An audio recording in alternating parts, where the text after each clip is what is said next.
Good evening and welcome to the August 12th business meeting of the Douglas County Board of County Commissioners. We come to you for the first time in quite some time live, I guess is the best way to say this. We're here in the courthouse, but we know we have lots of folks joining us on Zoom. A couple reminders of how we do our Zoom meetings. You will be in the waiting room and you can watch from the waiting room. If there are any slides that are part of our presentation, you'll be able to see them on your screen if you have a smartphone or laptop. The chat has been turned off, and when we have public comment, to bring you into public comment, someone will move you in the room. If you are in the Zoom meeting and you would like to provide public comment, you will need to use the raise your hand function. I'm doing this without my cheat sheet for the first time, so I hope I covered everything there. And so we'll start our meeting now. We have two items on the consent agenda. We have a total of 4 items on our regular business agenda, and then appointments, general public comment, and miscellaneous and administrator and commissioner items. So is there any item on the consent agenda that a commissioner would like to pull off for further comment? I feel like I need to unmute myself. No. No. Seeing none, is there any item on the consent agenda that a member of the public would like to pull off? And I don't see anybody here in the courthouse. Jill, is there anybody online, or Amy? I don't see anybody. Great. Thank you. So with that, I take a motion to approve item 1 and 2 on the consent agenda. So moved. Second. Moved and seconded. All those in favor say aye. Aye. Aye. And let's move on to our regular agenda items. The first one is a public hearing on the 2021 operating budget and the 2021-25 capital improvement plan. And we'll turn it over to Sarah.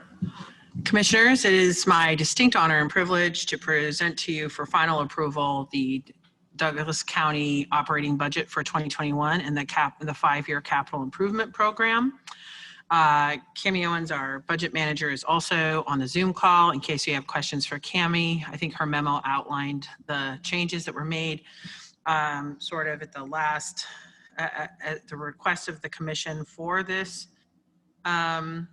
budget that we reviewed extensively in early July related to the 2021 budget options. We talked about this a little bit at our 4 o'clock work session. Obviously, there are some groups in here that we heard from at budget time and were interested in CARES Act funding. I don't think we need to make any changes to the budget as it stands now. I think once we approve the budget, we have the flexibility to go and structure those programs the way we'd like to once we wrap up the CARES Act funding. So I just wanted to point that out to the commission before we took public comment on the budget. And I do apologize. Ideally, I would have placed this item and the Consolidated Fire District No. 1 budget back to back. We do believe you need 2 separate motions on those.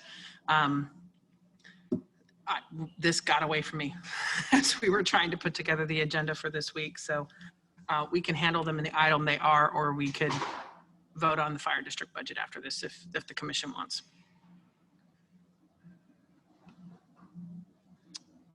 Any preference on that, commissioners? Or I would like to just go ahead and move up the fire district budget and get it knocked out, and then we can move on with our discussion.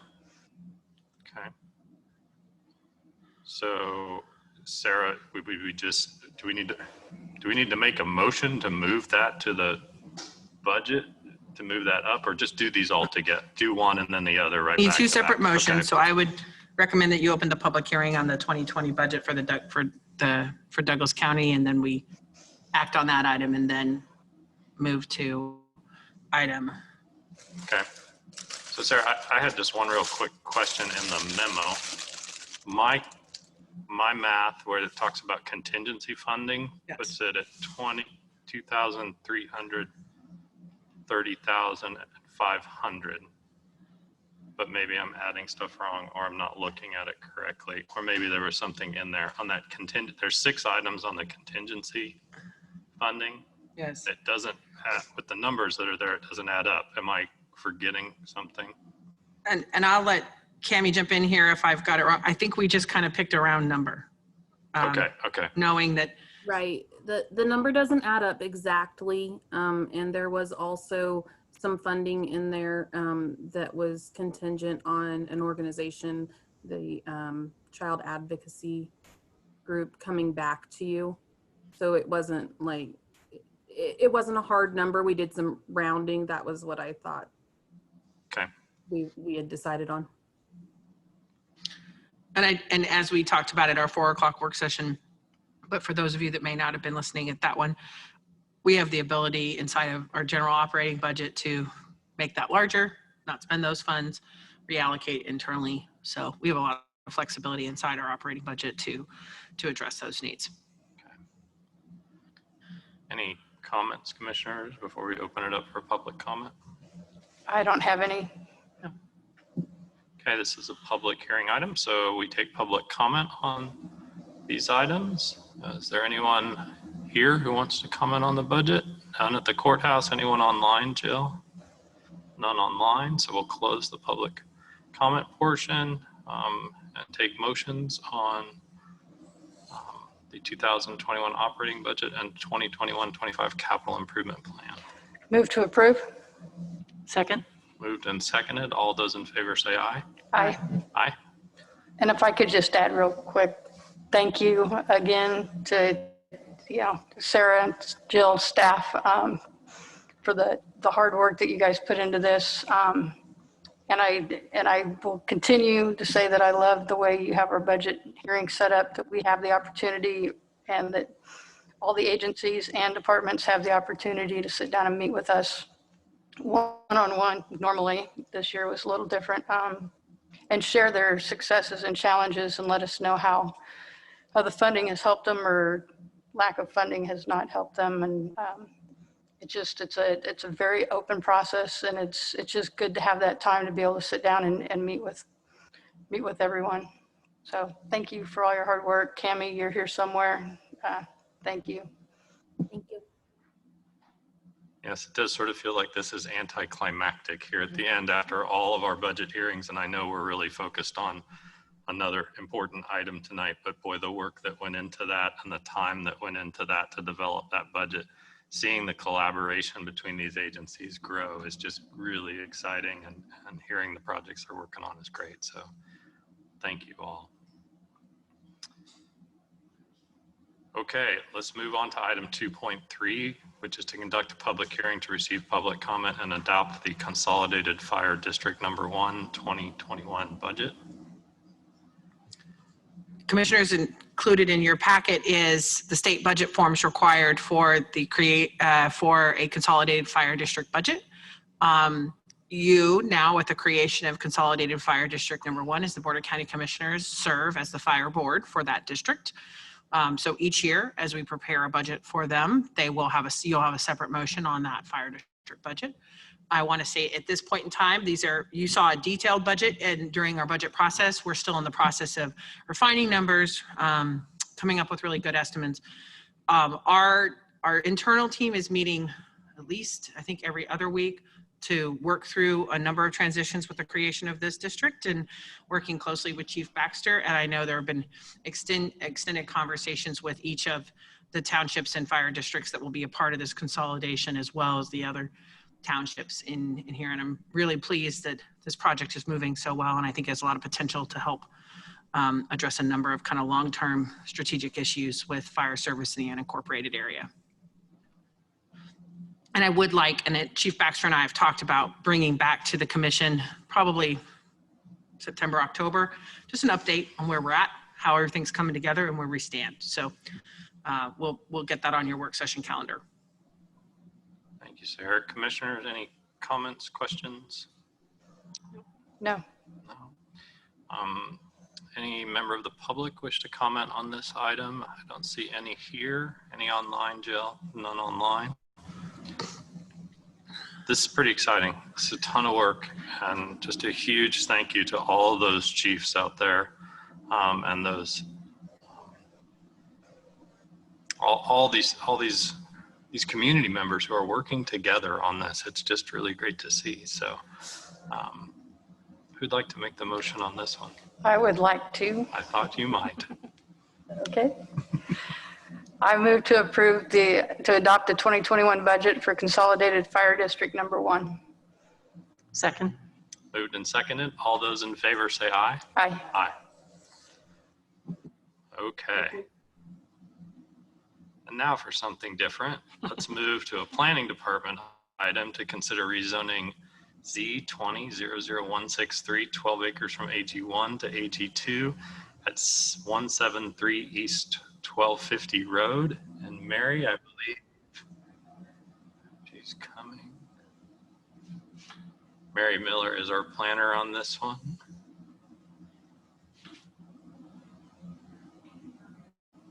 Looking for Mary.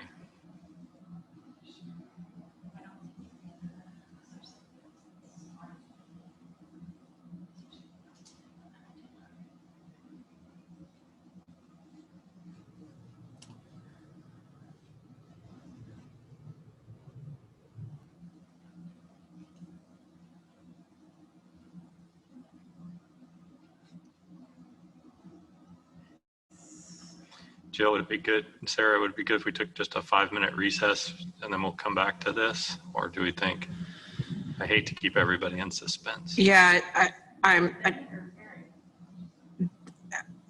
Denny normally submits all the items, so I believe it should be Mary. Maybe we should take a brief break to see if we can see if Mary's been delayed for some reason and we need to table this item. Okay. Or if somebody else is scheduled to cover it. But Okay. a brief recess to help us figure that out. Commissioners okay with that? 5-minute break. Okay, we'll take a 5-minute break. 2.2 to consider rezoning Z20-00163, 12 acres from AG1 to AG2 at 173 East 1250 Road. We are sorry for the confusion, but I think I'm going to make a motion to table this item, and we'll come back to it at a later time. Second. Moved and seconded. All those in favor say aye. Aye. Aye. Okay. So that moves us to item 2.4, which is a review of Douglas County CARES Act Round 1 draft reimbursement and direct aid plan. We had a discussion at our work session at 4 o'clock, and we're going to pick up that discussion. If you missed our 4 o'clock meeting, Sarah provided an overview of all of the recommendations, and we talked about RSF 4 and RSF 1 and decided that we're going to pick up with RSF 3, 2 and 3 and the municipalities, and then come back to some of these. Is that a fair summary, everyone? Did I miss anything? Okay. So commissioners, would you like me to show which RSF summary would you like on the screen and the screen share? And I'd be glad to throw it up there. I mean, it makes sense to me that we do RSF 2 and just if commissioners have ones they want to talk about, but we can go 3 or we can do municipalities, whatever we'd like to do.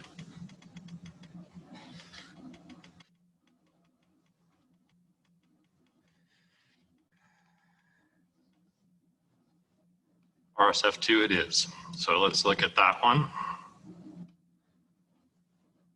So commissioners, on the screen, I'm sharing the summary for RSF 2.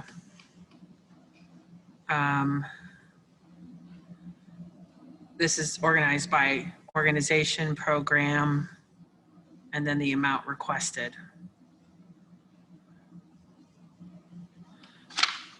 And you can see here where we've made I can barely hear you. oh, I'm sorry, commissioners, I'll make sure I speak a little bit closer to the microphone. Where there have been adjustments to RSF 2, they have been made in the notes column. And just as a reminder for folks, RSF 2 is health and medical.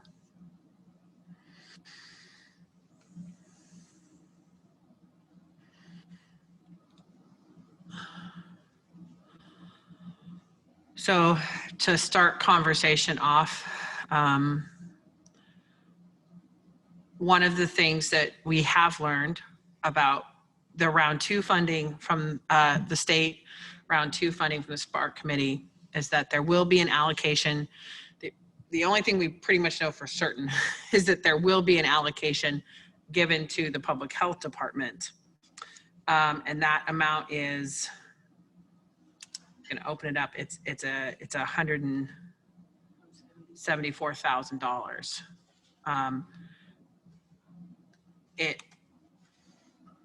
So that's we know that will be coming to the health department in round 2. So one of the things I was going to suggest that I was going to offer up to the commission is we could make a reduction to that amount by the public health amount by that amount. It is $175,000.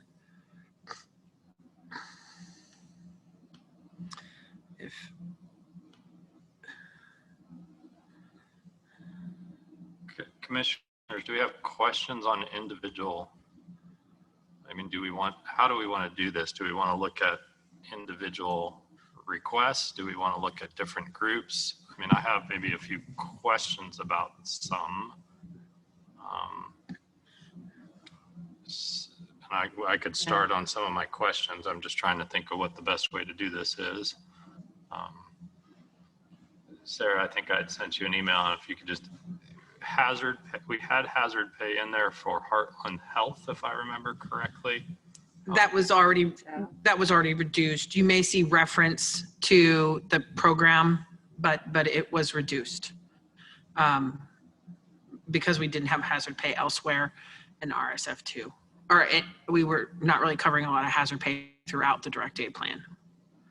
So if that tab is still in there, I apologize. I'll make sure it gets out. And that would have been under Heartland Medical Health, and on the summary, you can see that we don't have that included. And another question I had on Heartland, and it's not a big amount, but that COVID point of care testing, you know, we heard that testing would happen at LMH, you know, and I concentrated, and I think we got some communication from LRA that from the Lawrence Restaurant Association about that. How is that different than the testing that would happen at LMH? Commissioners, from what I understood, and I'd be certainly glad to try to follow up with Heartland Health on this.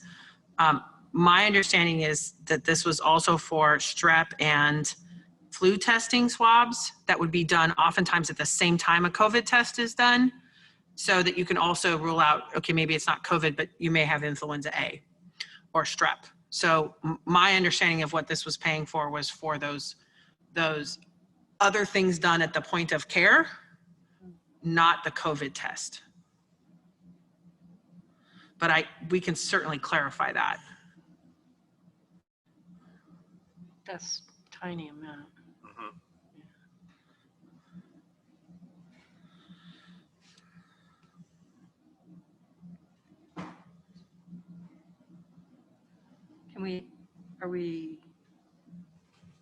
Do you have other? Go ahead. I mean, those are some of mine.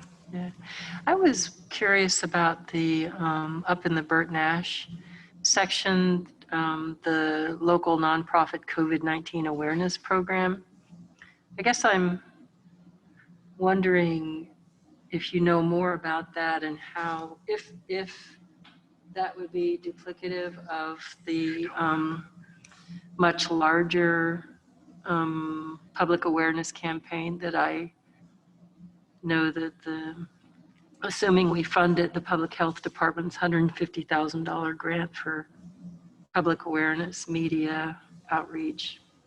Does that feel like a necessary program if we're really emphasizing that public health is going to be the communicator? Or is this like a special? I would say that from what my understanding is Bert Nash was hoping to use these funds to specifically talk about mental health issues during this time of the pandemic, and trying to encourage folks to continue to try to reach out for help and assistance in this difficult time. But you're right, we do have a pretty substantial source of funds inside that, inside the public health request. Obviously, I do think that we collaborate on a lot of things. We certainly could try to see if we can collaborate on messages relating to try to help our community members seek resources if they need them. Yeah, I think it's really up to the commission if it's the highest priority at this point. I also want to mention, while we're talking about Bert Nash, there were some questions about the crisis stabilization funds, and in your direct, in your follow-up packet, I did get some information from Bert Nash on that as well, and that's included in your packet. I saw that. I really appreciated that extra information. I thought that was helpful, and I'm satisfied that that should stay in. I'd certainly be willing to ask them for more information if you want on 1E or. Well, it's a Yeah. relatively small amount Yes. of money. I think I might mark it as a potential, if we're really tight, but I can see where that very specific kind of campaign would be helpful, so.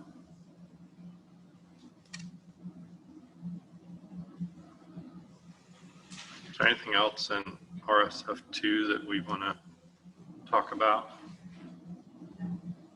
No? Okay, Sarah, let's move on to RSF3.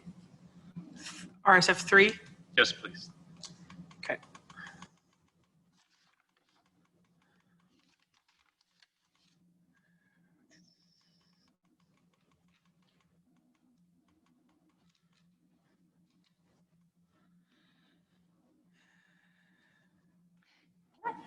Commissioners? One minute for a technical question. Sure. Do you,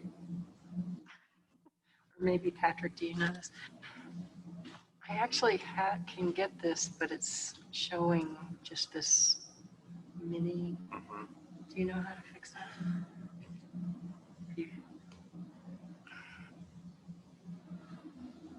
Okay, sorry about this.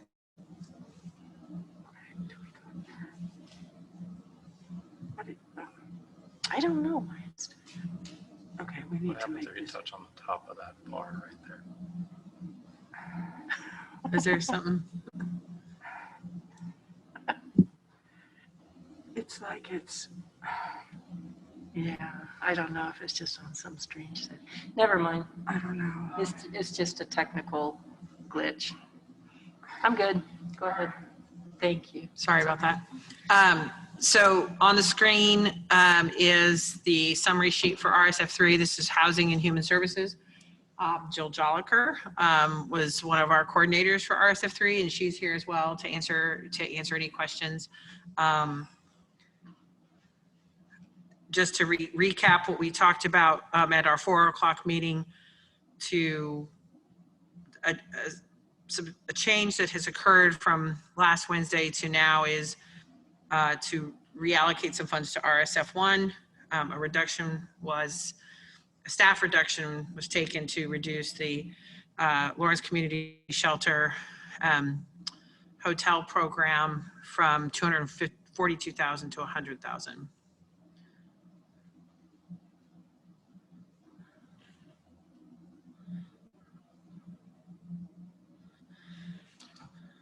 So Jill, talk to me, and I know these seem small, but I think all these small things add up a little bit. And I'm interested in a little discussion of the United Way school supplies.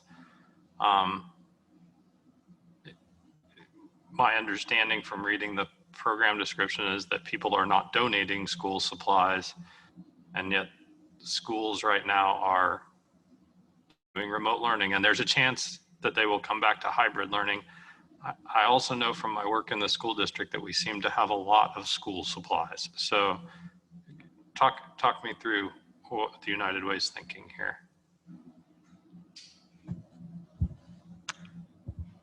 I think their thinking was that they're traditional approach to funding this need was the experience they've had in the preceding weeks, month, it's been unsuccessful because they haven't been able to get the level of donations that they usually get. And they were just trying to address that need. We did have a meeting this morning of the Emergency Services Council, and this subject came up. And it does sound like they've got, there is an organized effort with Rotary, ECAN,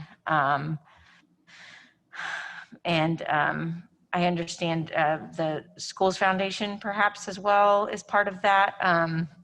So I think it was just trying to address what they interpreted as being a shortfall for whatever reason, you know, whether it's individuals not having the financial wherewithal to contribute at a level as before, or just the general uncertainty surrounding it. Yeah, I think there's a lot of confusion still from some of the agencies that are usually involved in it. Salvation Army asked about it this morning, and that was kind of how it came up, because the Salvation Army's new captain had been asked about who's coordinating school supplies. And because it sounds like there are still folks that need school supplies, but maybe there isn't a clear communication in terms of where to go to get them.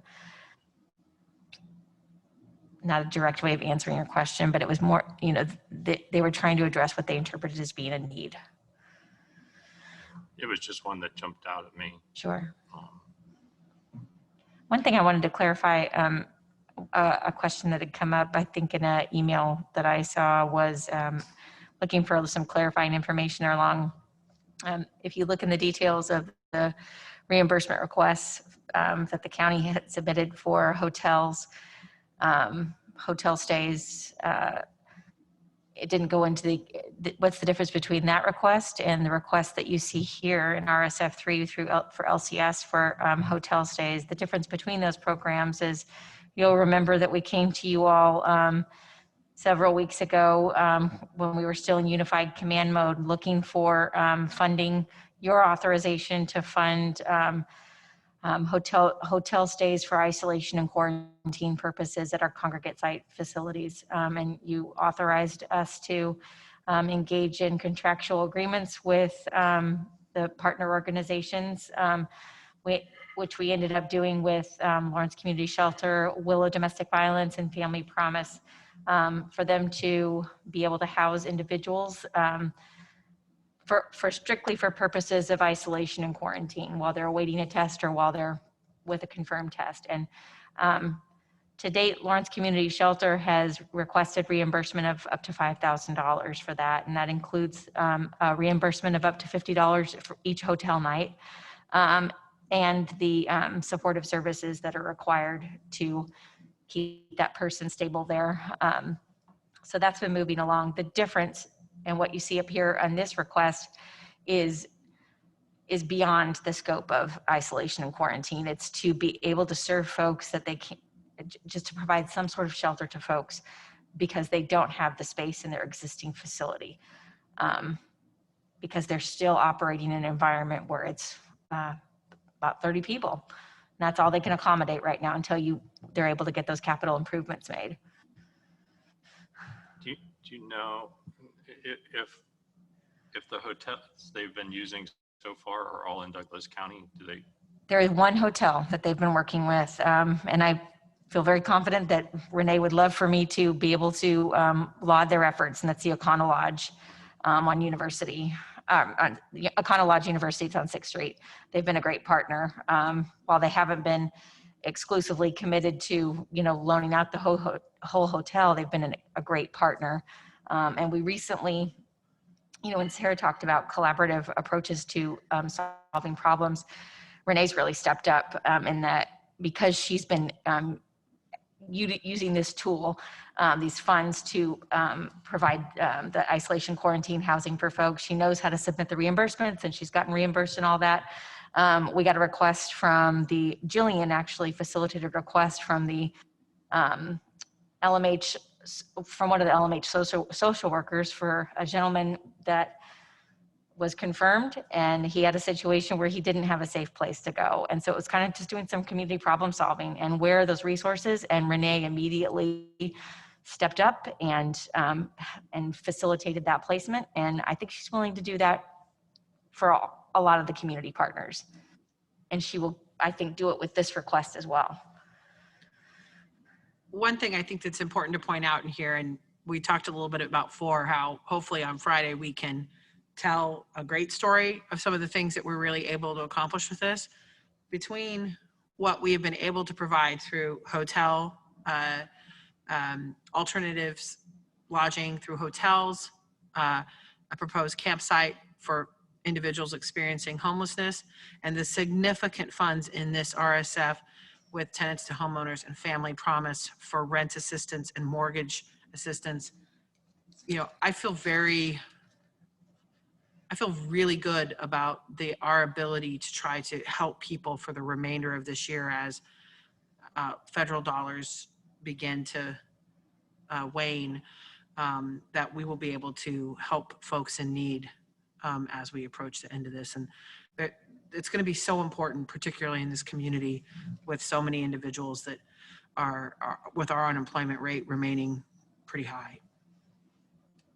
Yeah, and I can share just some stats that Family Promise and Tenants to Homeowners have shared in recent meetings we've had in the last couple of days. You know, they've been able to serve more than close to 250 individuals. If you count the households, most of those are family households, but also, so Family Promise takes the lead on serving the family households that are going through the housing stabilization program, and then Tenants to Homeowners provides the assistance for the single individuals.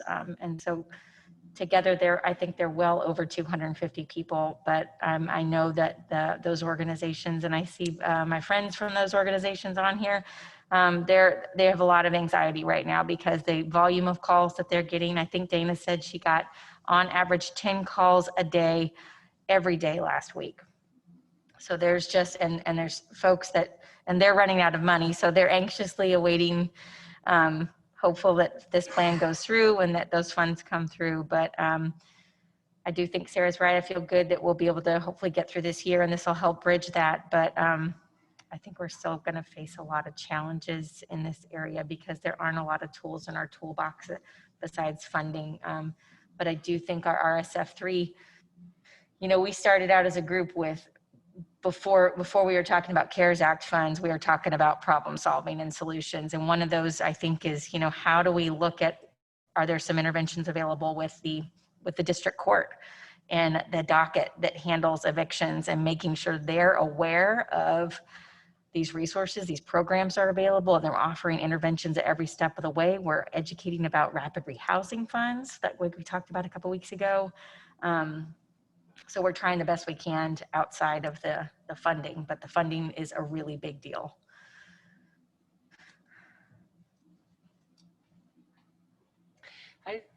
I don't have anything to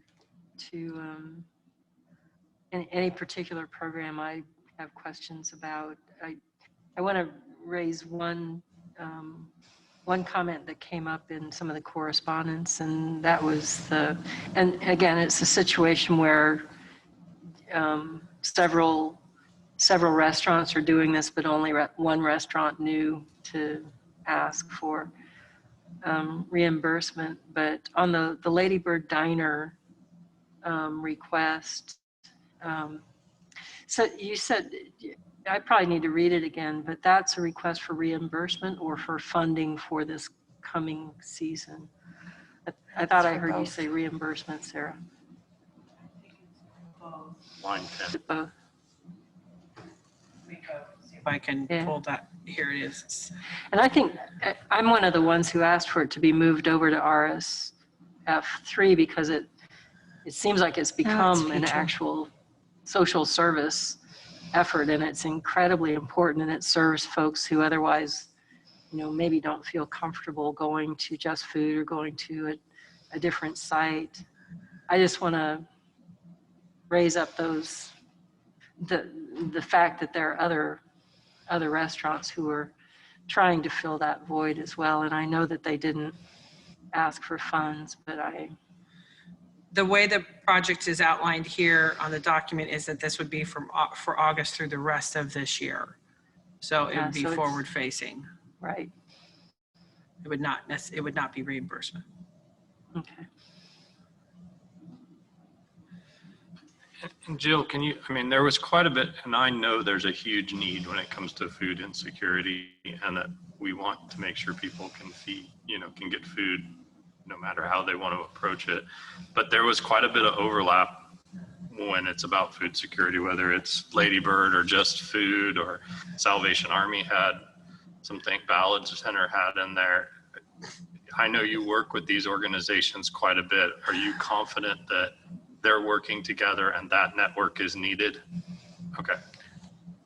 Yes, I think they're all, the call that we had this morning with the Emergency Services Council group, I do feel really confident that there's a high level of collaboration there. They depend on one another.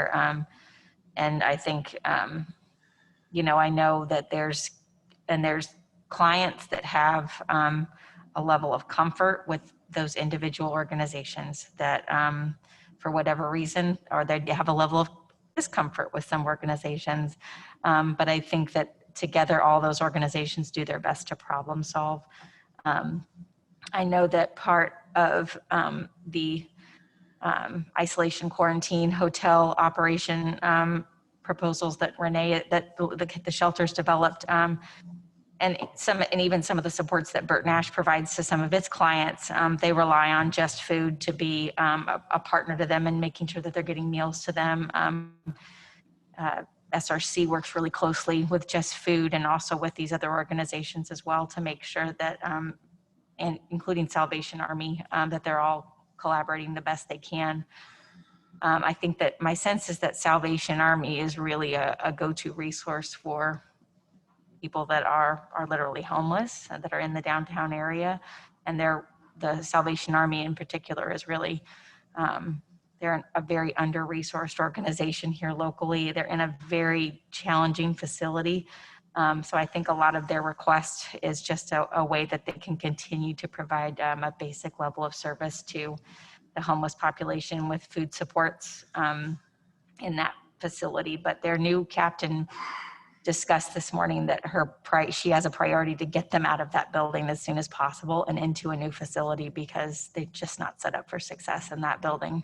But this will help them be able to at least operate there for the next few years.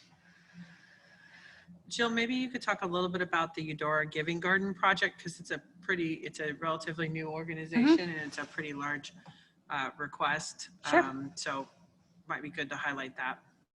Sure. I think that this request it came out of some of the outreach that we did through, honestly, through the e-community network. So I think that was kind of how it got on the radar screen of Mary Kirkendall, who submitted this request. But it works closely with Mary's been really trying to shepherd some proposals around a senior center in Eudora, some sort of a collaborative effort there. So I think, the thinking on this program was more just, this is a way to have a more equitable approach from a countywide perspective or regional perspective on making sure that we're including some projects that are going on in Eudora that are addressing food security. I know that their plan was to work as closely as they can with the existing partners in Eudora. I know that Just Food also has a lot of partners in Eudora as well. So it's really the best I know about it. One thought I had about it, it's a big undertaking to try and create a really large scale community garden that's, actually large enough to have, production that it goes out broadly across the community and makes a difference in food insecurity. This is the kind of program that I think round 2 funding has money for local food system, supports new programs, expansions. I would think that I think it's important to give some seed money for this and to support it, but also for the larger cost of it to encourage them to apply for some of that local food system opportunity in the round two. I think something like this would be very appealing. Absolutely. And I think, the initial request was larger, and Sarah probably mentioned it at some point in how we approached all the requests, and that we listened to what the state said, and that that administrative costs were capped at 5%. And so we held all the organizational requests to that. So if they had administration or overhead requests that exceeded that 5% mark, we told them, hey, these are the parameters and these are the changes we're going to make. So that was one of them that I think we made a reduction of about $20,000 to the original request, to be mindful. Yeah, so what you see here of $60,000 is an already reduced request. There was originally substantially more funds for staffing, to take some volunteer positions and make them staffing. We did, so that's what we reduced from the administrative perspective. There's still quite a bit of some capital costs in terms of purchasing equipment. In addition to what you said, Commissioner, if this was something that if the commission feels like it wants to reduce the funding to encourage it to apply for round two. Also, obviously with our sustainability and our community garden program, I'm sure there's a lot of resources that Jasmine and Kim can offer in terms of how to get these kinds of things started, and maybe some resources to assist with some of this work as well. The other one that we cut that I'll just mention for admin costs was the Deca housing request. And there is a significant amount of administration that goes into that program, but yeah, they understood where we were coming from. So I think we cut, I want to say not a lot, but I want to say $5,000 maybe from that original request from Deca. It could have been less than that, but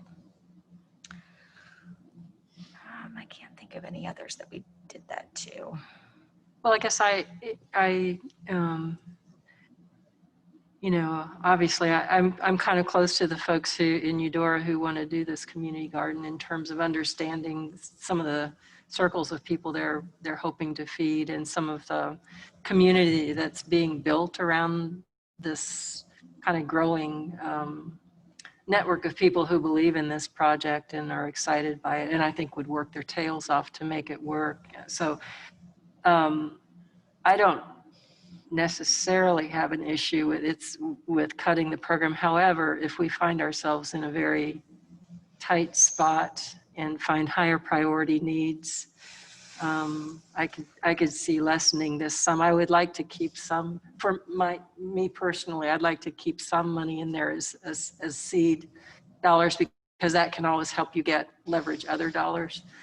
But I think we could tag that as a potential, although knowing how much it costs to do more than just a little garden, as this kind of program would have substantial cost to get started. So I'm not entirely up for cutting it, but I could see revisiting it if we need to.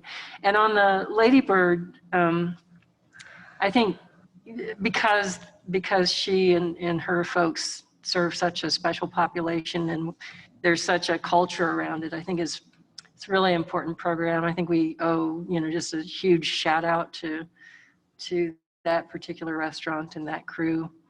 I think we need to be mindful, though, of really advantaging one group over another, or one restaurant over another. So I guess I would just, hope that we acknowledge other restaurants who are being generous with their resources. And I'm really glad to hear that there's a tremendous collaboration in that regard. That's helpful. And Jill, I just want to say thank you so much. The work that you've done for the, I don't know, a year or two now, helping all of these folks meet in one room at one time, many times through the year, I think it's made all the difference in the world. And I just have complete confidence in what you've helped line up here. So thank you. Thank you. Well, and I will say for what it's worth, the Lady Bird request, it was RSF3, we'd already finished our process. So that's it. I think it's a great program too, but I don't know if it would have made the cut, if it would have gotten I think the questions that you raise about, is this just, are we doing our due diligence? Are there other programs that we're missing here? And if we fund this one, are we setting a precedent in that, we're going to, because this is just one organization, one restaurant, one for-profit organization. And if we did, that would be setting a precedent that others should have been included. And I have to think about some of the, the initial review was done by, the initial recommendations that were reviewed by Shannon Nowery, myself, and Kara Smith with the school district, and Leah Roslin with the United Way. They were our equity impact advisors. So I don't know if it would have gotten the high rating and made the cut from our RSF. But again, I think it's a great program. It's a really important program for what that's worth.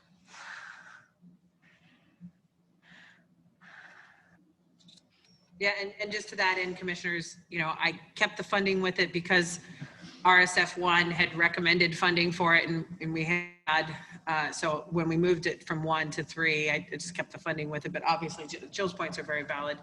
I thought I was making things simpler by having all the RSFs. We may have made ourselves a little bit more complicated than we had to in this situation, but I think it's fair to put that asterisk on that recommendation.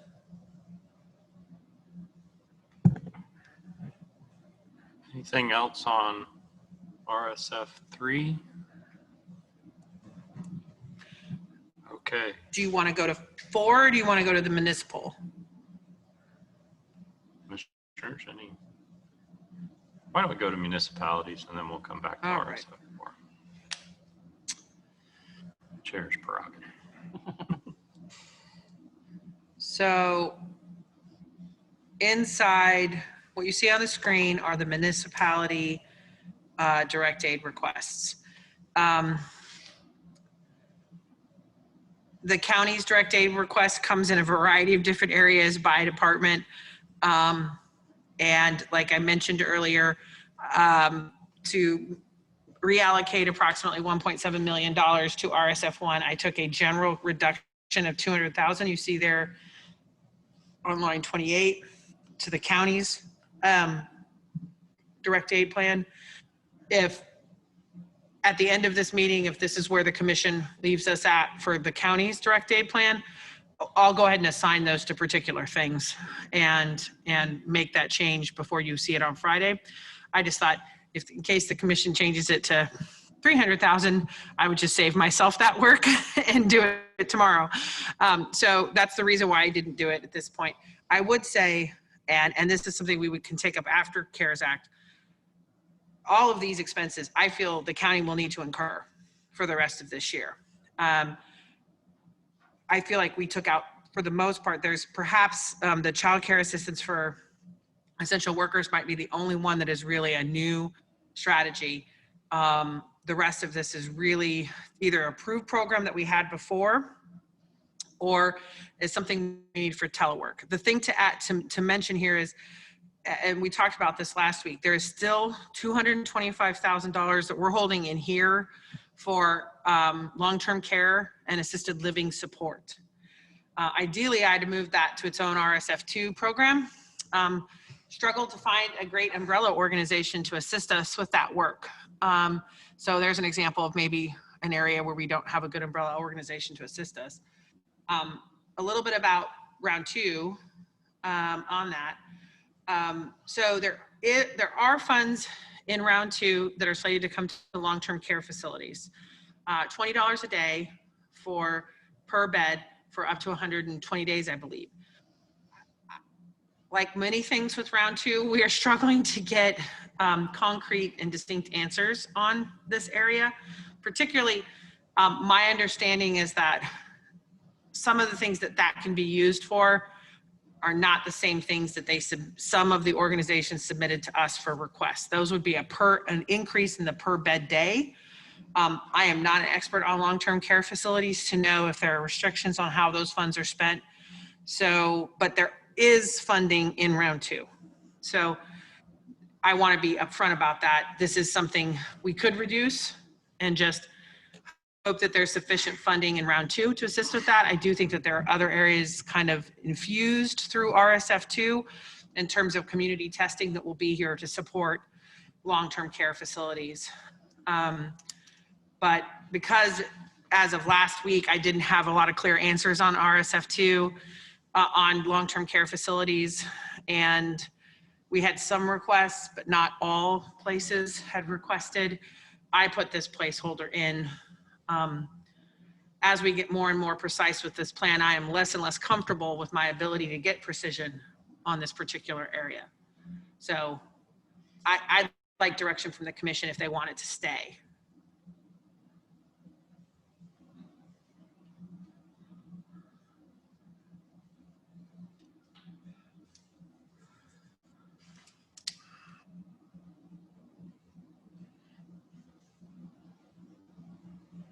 And I'm talking about this particular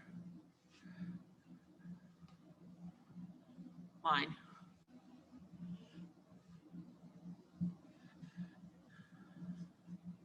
And if we have that money set aside for that purpose, and it turns out that round two funding comes through and that is no longer needed, then does that go back to the state because it hasn't been used for its purpose, or does that? Well, you have just asked the $25 million question related to this, our direct aid plan. We're not sure. Right now, what we're hearing from the state is that we're not going to have a whole lot of ability to amend our plan. That being said, we have heard from the state, like, let's say something things get substantially worse and we needed to stand up like a field hospital. So something dramatic happens, that the state would be supportive of us modifying our direct aid plan, but taking away from maybe RSF1 or RSF3 or 4 in order to fund that.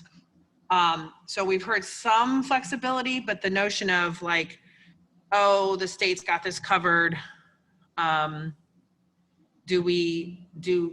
Can we spend it on something else now? We aren't sure.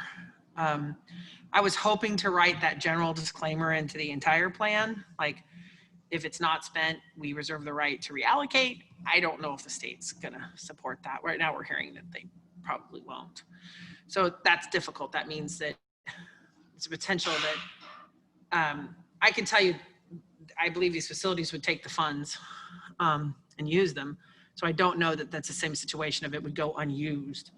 But the question is would that mean the need is less potentially? Does that make sense? Am I being somewhat clear on that?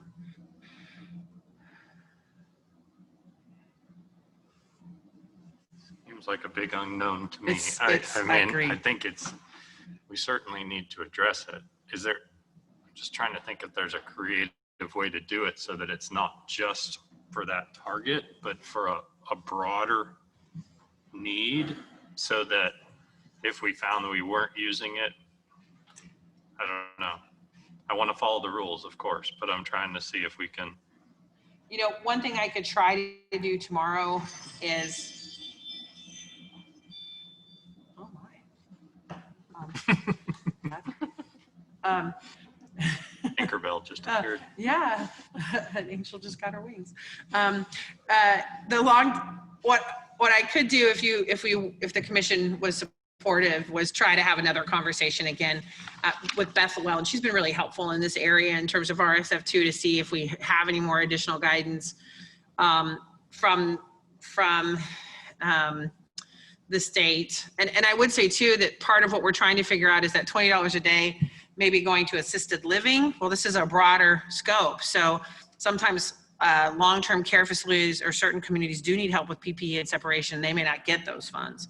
So if I can try to ask her again if we have any sort of answers on it and any sort of clarity as to what it can be spent on. But I just wanted to be upfront and full disclosure. They will get us. I mean, we do know that they will get a significant amount of funds in round 2. And I think that's the hard thing is we're struggling to find. Right. Is it enough? Who knows? Yeah. Yeah. Right. And we have that throughout. Yeah. Well, so you'll know more by Friday. I'll ask again and see if I can find Yeah. any answers for you, but I did want to just, it's also one that is not defined well enough at this point that I would completely understand the commission's desire to have a little bit more certainty with what they're funding, but I can try to get that for you by Friday.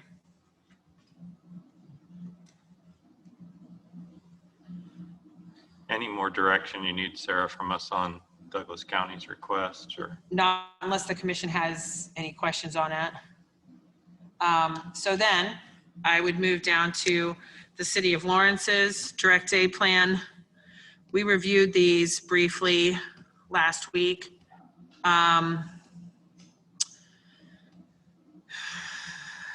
In the recommendations that the commission has in front of them tonight for the reallocation of the 1.7 million, as we outlined at our 4 o'clock meeting, we did reduce the request for the campsite for people experiencing homelessness from 424,000 to 374, hoping that the City of Lawrence partners with us to make up that difference with their contributions to the project. We did reduce the digital equity project. Basically, we found some ineligible expenses, so that project was just reduced by the ineligible project amount. And we did remove the request for remote meetings for broadcasting equipment. One thing that's probably worth pointing out here is you have 2 different requests, one from the City of Lawrence and one from the City of Eudora for utility assistance. They're very different amounts, and they're very different amounts per capita of the population. That could be an area that the commission would like to talk a little bit more about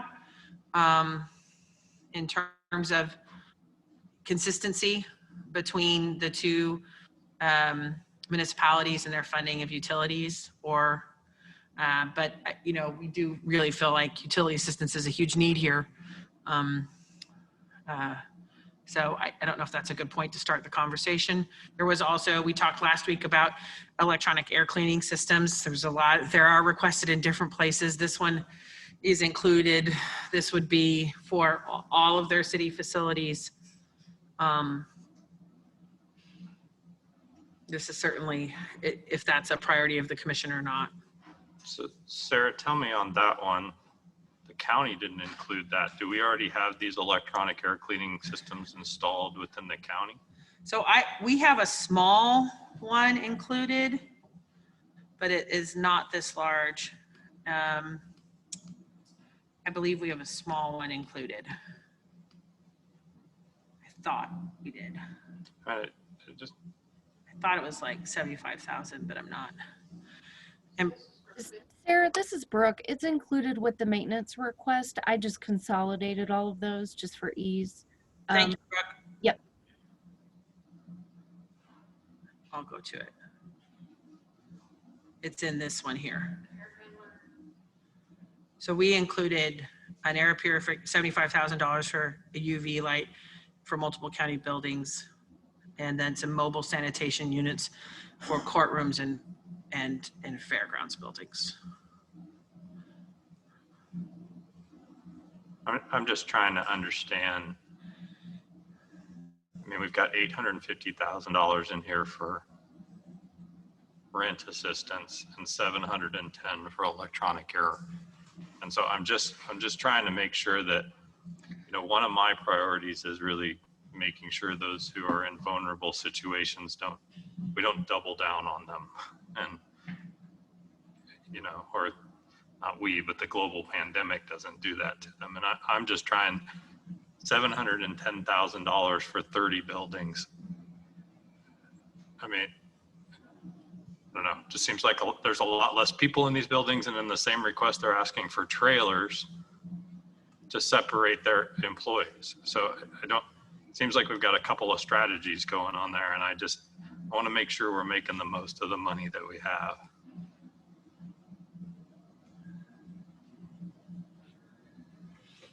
But that's just one commissioner's opinion. I agree. On this one, what kind of air cleaning is it? It's for 50 buildings. And we got the thermal scanners is for 55 scanners. Buildings up to one. I don't know if they're, for the thermal scanners, they may have more than one per entrant. They may have more than those. That would be, right. I mean, this is certainly an area that, you know, the commission, if they decided they, you know, didn't want to fund the entire amount, you know, we could either ask the city if there was a logical split, or we could just simply decide an amount and let them adjust their plan accordingly. Well, I tend to lean toward Commissioner Kelly's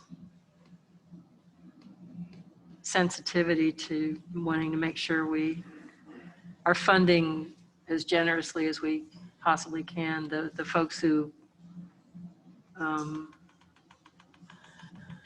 we need to keep in their apartments, keep in their homes. I mean, the cost of not doing that is so much more than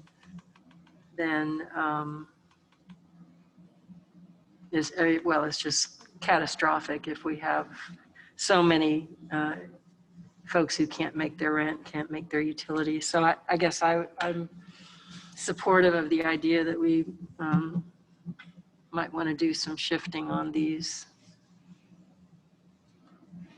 Did we see any of this kind of technology? I mean, I didn't see, sometimes it's embedded within, you know, that they're making changes within, but I don't think I saw any like of our businesses asking for the same For air cleaning? air handling.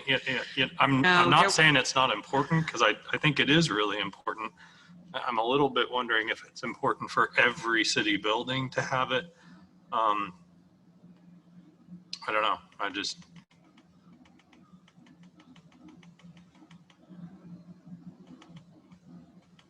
And I'm interested in going back to something you said earlier, Sarah, about utility assistance. I think we're really going to need utility assistance, but the difference between Eudora, I think Eudora's I figured out was $262 per resident, and the city of Lawrence is $513 per resident. So I don't know the magic number. I don't know that anybody knows the magic number, but do we know how the city determined that 500,000, or is it, yeah, 500,000 is the right number? Because I just don't want to leave money. I don't want to have to send money back because, and maybe we'd use 500,000. We probably would, wouldn't we? I don't know.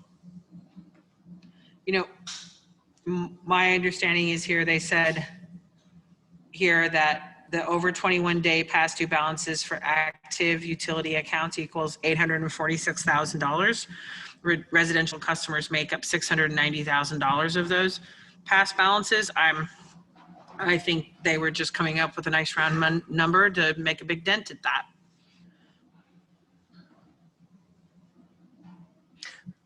So would some of that money, did I just hear you right? Does some of that money pay past balances, or is this all, this is money going? So would it be for folks who have already? It would wipe out past due balances. Okay. That's my understanding. But not money owed after the person's already been evicted? I'm sorry, what? Not money owed the city even after the person is.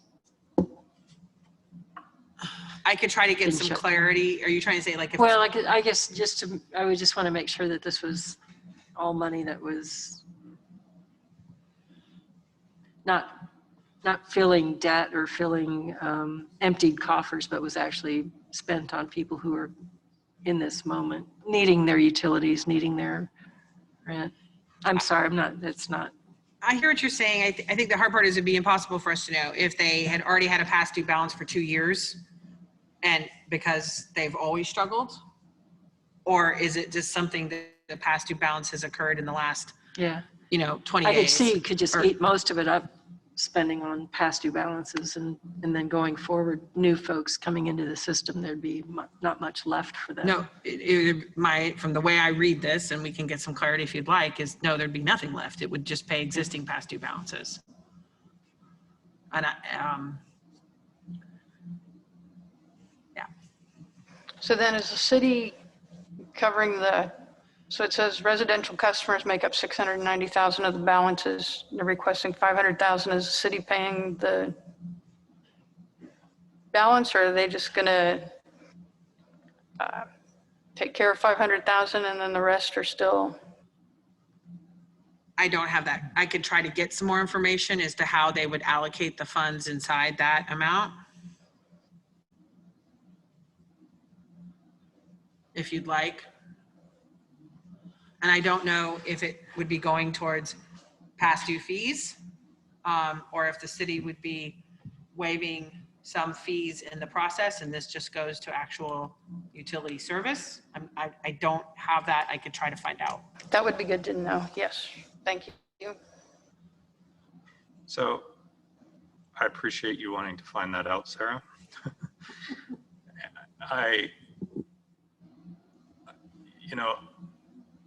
And I think there is a definite need out there for utility assistance due to COVID-19.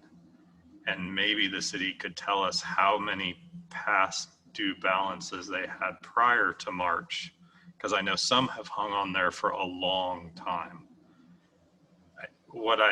I wonder if there's a way, I'm just curious here, because we've talked about 2 items that are big dollar items. I mean, that's $1.21 million, which is more than we allocated originally for economic development on 2 items to the city of Florence. So I'm wondering if we look at, we sort of said we want to go back to at least I want to go back to RSF1, speaking for Absolutely. myself. I wonder if there's a way we could say to the city, similar to the way we said to the school district, this is the amount we have of funding for you. How you allocate it is up to you. If you don't feel comfortable doing that, I'm watching your body language there and thinking, or is it better to say, I'm just trying to come up with, we don't have a lot of time here. And I'd like to make some decisions this evening before Friday. So, maybe we just need to say, we're going to cut this and that's our responsibility. And that's what we signed up for. But I just want your thoughts on that. So here's my concern, and I obviously very much feel the stress of trying to get this done. My concern is if you go back to them and say, here's $500,000, spend it as you will. I'm not sure you're going to get the community-based. I just think we did that inside education because we know they need flexibility for the rest of the year. Mm-hmm. I'm not sure the conditions are the same inside this direct aid plan. I think at a certain point, and this is the hard part about this work, people ask for things. There's a variety of things that are acceptable and are eligible expenses. But it's the Board of County Commissioners' responsibility to set their priorities. Mm-hmm. If your priority is utility assistance over building systems, then that's your priority. If you want to reduce the utility assistance amount and to be more equitable with what another community's doing, you can do that. And I think, and our partners have been very understanding. If anybody understands how difficult it is to do this work quickly, it's our friends at the cities. And so I think they understand the struggles that we're under, and they also really are appreciative of any funds to help further this important work for them and the community. That's my way of saying I think they'll understand if you have to make a decision. I was just, I just look at my example would be the trailers. I look at the building systems and I think, okay, would you rather have the 2 trailers or would you rather do fewer buildings with air? Right. And I don't know that I'm in a position to tell the city which is the higher priority there, and we don't have them ranked 1 through. They ranked their own. So, I mean, the Okay. only thing I'd say is they ranked their 3 of theirs as high. They also happen to be the most expensive.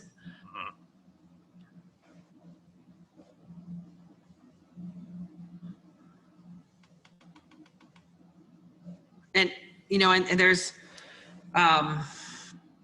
and I do think that some of these smaller requests, you know, I think we could review them and to make sure that we feel that they are necessarily directly tied to COVID response.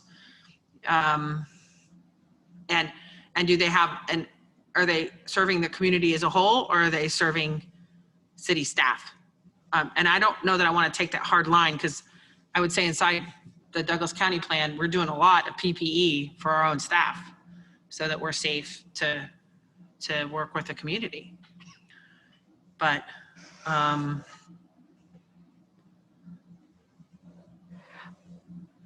So I would have 2 questions I'd like to know on this utility assistance.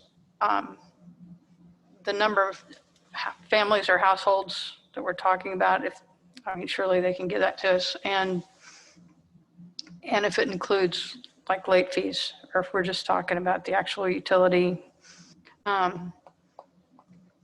So when they have to submit documentation to us, right? yes, So once for them to be reimbursed. If this is approved by the state, then they would need to submit documentation. So it would need to be something that happened during COVID. So these bills would have to be bills that were delinquent since, say, March 1st or March 15th or whatever. I think we could structure it that way, Commissioner. I wouldn't assume at this point in time, from how I read their request, that this is $600,000 in past due expenses since March. Okay. So, and I But don't it does know. say utility bills due to the negative economic impact of COVID-19. So maybe it is. I would want to clarify that, and obviously, I don't have direct guidance from the state as if they're going to make sure we can prove what we had pre-COVID and post-COVID. But I can certainly try to find it out for you, how many would be served, and verify that this is the amount that was incurred since March. And that we're not paying, I mean, that this funding's not paying any late fees to the city. I can ask that as well. Thank you.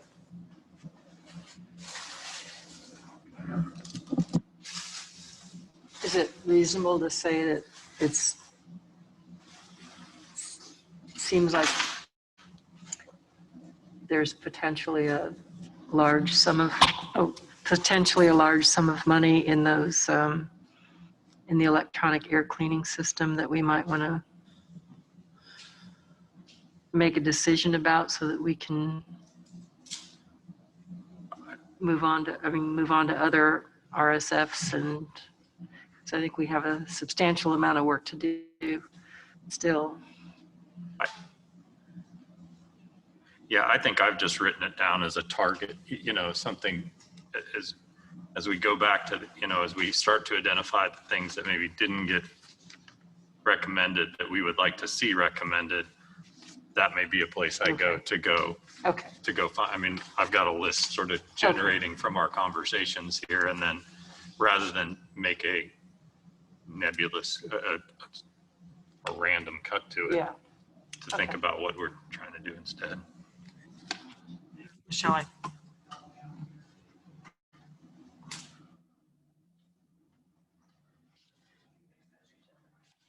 Do we want to move on to?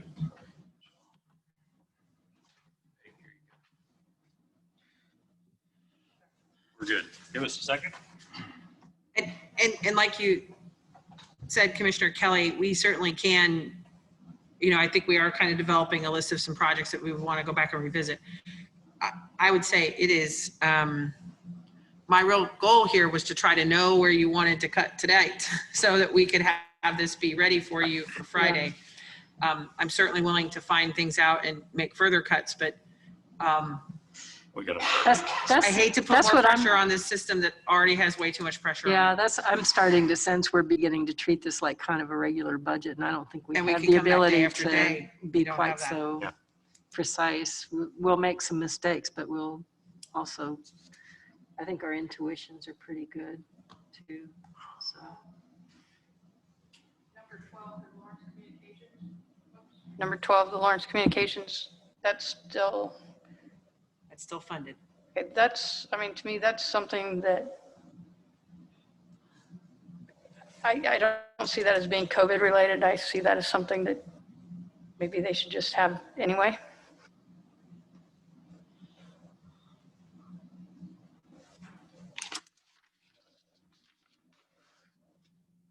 Is there commission conversation to, how's the rest of the commission feel on that one in terms of, do you want me to reduce it?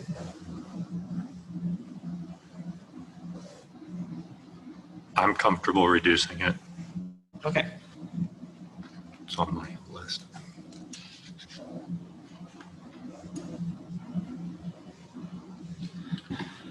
Is there anything else with the city of Lawrence, or do we want to go on to the city of Eudora? I have a question about the racial equity. Sorry, let me get the right name. Racial equity, diversity, and inclusion training.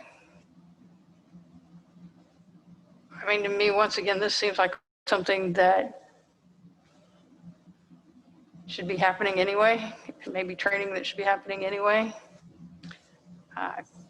Compensation to facilitators, compensation to administration, I mean, that's $83,000 right there. I mean, this just, I don't find this exactly COVID related. I'm not questioning the program. I think it's a great program, but I think that if they want to do this kind of training, that it should be outside of this COVID funding. This is a project that came to us through the city of Lawrence from our racial equity advisors that have been a part of the recovery coordination team. I agree. We all know that this is important work that we need to do in the community. We tried to strengthen the tie to this application to COVID by having it start from our COVID recovery team and then moving out.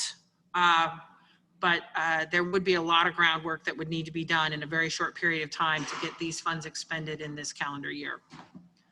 I'm not sure how the state would look at it. I'm really hopeful that they would, if we send it, that they would also agree that it's tied to COVID response. But that's a concern that we've tried to help strengthen in this request. But, you know, I have no guarantees at this point as to how the state would view it. Well, and this leads me to, I mean, I know that some of this costs, but I look at just 4 of their requests, and staff time, admin, adds up to $49,000. I mean, that's $49,000 that could help a lot of people. And so that's just a little thing that kind of bothers me. That $49,000 could go a long ways. And it seems like if we're gonna give money to people, it's like, here's money for you to spend. We shouldn't also have to pay them to pay for staff to spend that money. Are you specifically talking about the? Well, there's 4 different ones that add up to the 49,000, and 20,000 of it is for admin for this community capacity on racial equity, diversion, and inclusion. I would say with that request, I think it is the city's intent to contract with someone else to administer the program. So those salary costs would be to whoever they contract with to do that work. There was conversation about contracting with United Way to help manage that process for them. And that's who those funds would go to. So I just want to, I don't believe in that situation it would go to city staff. It would go to United Way for administering the program. I do think it's important that if we are going to ask community members to be engaged in equity work, some of them do need to get paid for that, and they can't all volunteer. But you're right, there's a difference between paying facilitators and trainers and paying for the administration of their work. And Sarah, just to be clear, and you may not know the answer to this, and that's fine. They don't have a vendor in place now and a program in place to provide this training. They're coming up with the program and then seeking out vendors to provide the training. That is my understanding, is that they would still be working on selecting a curriculum and a methodology and a process to do that training in our community. All by December? Yes, sir. So the training would have to be complete by December, We or would need to just expend underway? all the funds by the end of December.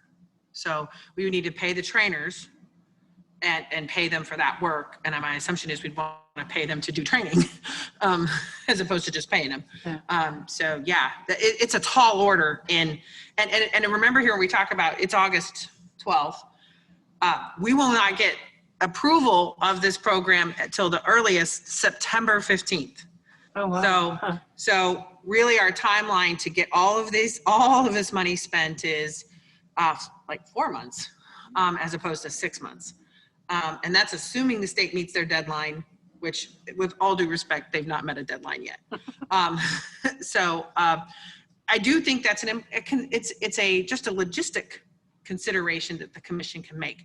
Can this be accomplished in 4 months? It's a great project. It's very worthy. Can it be accomplished in 4 months?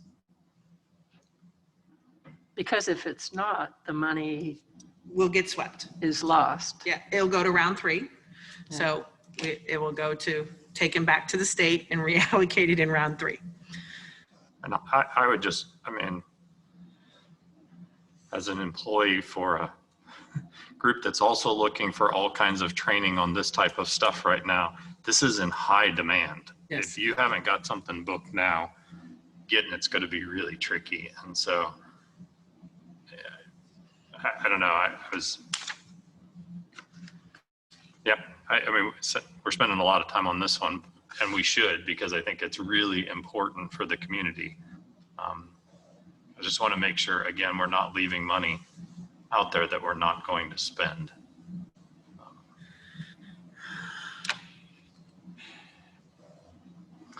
Why don't we just add it to the list? Yeah.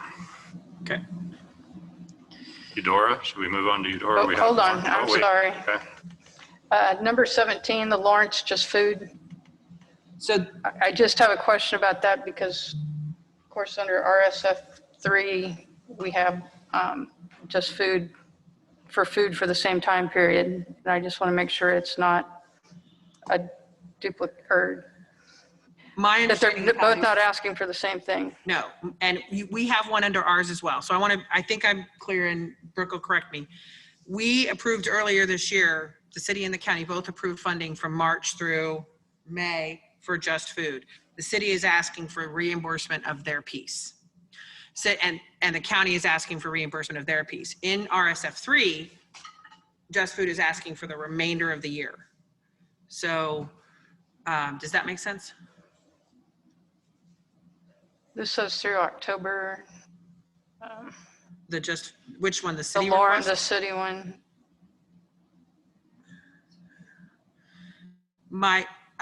And I guess the city requests 42,000, an additional amount from the city. I think that's supposed to be the county. So, Yeah. okay, but it does say through October. We can correct that note. My understanding is that this is related for reimbursement of their, we'll look into it. And then the Just Food says September through December. I just want to, like I said, make sure that it is definitely 2 separate requests. Brooke, are you in there? Can you clarify anything on? Hi, this is Brooke. So, both the county and the city applied for a federal grant to cover $58,000 each to go towards Just Food to fund their operations through October 31st. And then, so the city is requesting $42 from the CRF funds to cover the portion that's not covered by that federal grant. The county is also requesting $42,000 to cover our portion that is not covered by that federal grant, and this is to support that $200,000 budget shortfall that the folks at Just Food indicated to us a few months back. Does that help? We're trying to figure out now is the RSF3 request for October through December? Yes, that is past the point that these funds would cover. That's my understanding, is that what was submitted on their RSF3 request was the funding to support operations for distribution of food from October to December 30.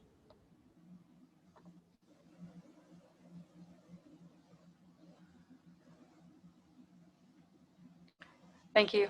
I think the October part on there is a typo, because when we initially processed that first request from Just Food to stabilize their financials, and we agreed along with the city to fund that portion, that was at that time, that was Liz's estimate that would get her to there. But with the revised numbers that she submitted to RSF3, those are what she needs moving forward, given the time span, because she recognized that she'd already been taken care of, so to speak, with the requests that the county and the city had put together and that are reflected in the two requests. And then her request to RSF3, and I'm not connected to my network for some reason. If I stop to share, I can pull it up, but I can't pull it up without. Yeah, I'm sorry. So this really is a reimbursement, is what they should have filed this as a reimbursement. For the city? Yeah. Yeah. Yeah. Yeah, that's what this is. And it is for us as well. And Liz is confirming that as well, Okay, that number. thank you.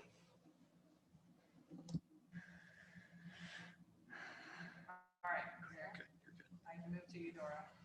Yeah, and I just know, I know we have a lot of people. Jill, I don't know how many people we have online. I'm not watching the Zoom call. And I mean, we're doing the work here. And I know some people probably have public comment. What I'd like to do is go through Eudora, go through Baldwin, and then allow public comment, and then maybe take a break. Is that okay, commissioners? Because I think we've already lost one person who was here for public comment, just Right. waiting on us. And this is the work we have to do. So, but I think we can honor those people who are waiting to provide public comment. But we also talked about wanting to give the public a little bit of a sense of where we were thinking before we dove in. And this is all the work we have to do in order to get to RSF1, Yeah. to get to some of the issues we have. So that's a good plan. Is that okay, commissioners? Yeah, okay. Thanks. So inside the city of Eudora direct aid plan, we, staff made a recommendation to reduce the plan by $200,000. Sarah, Oh, microphone. sorry. I am so sorry. So inside the city of Eudora direct aid plan, staff made a recommendation to reduce the direct aid to the small business assistance program from $369,000 to $169,000. They also have $163,000 for utility assistance.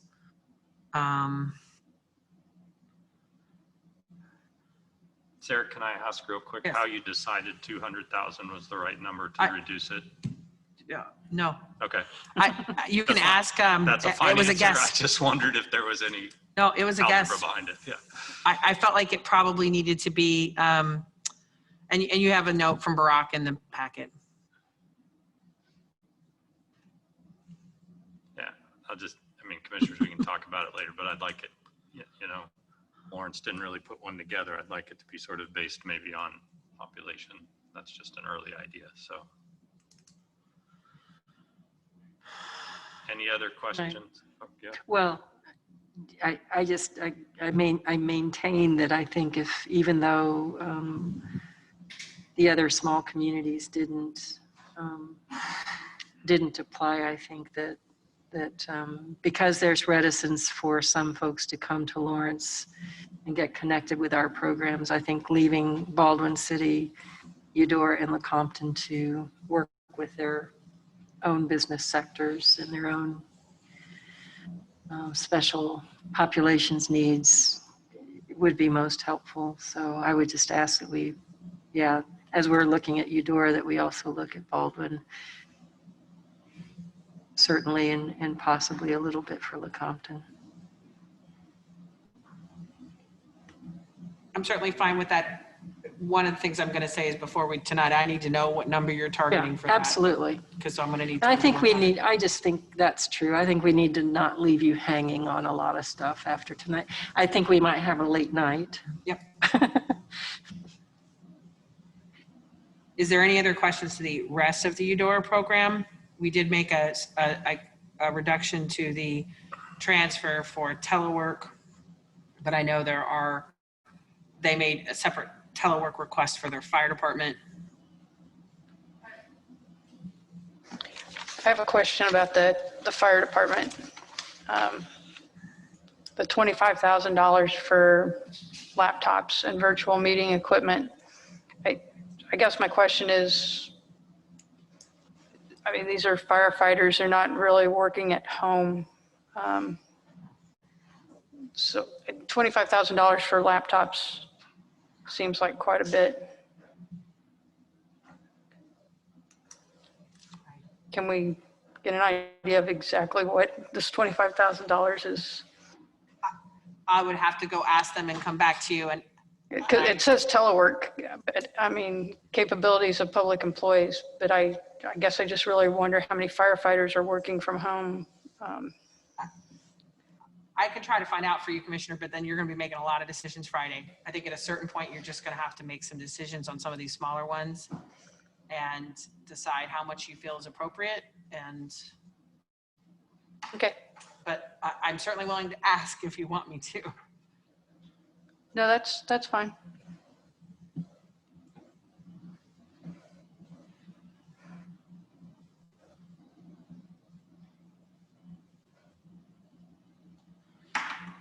Okay, any other requests on any of the other Eudora programs?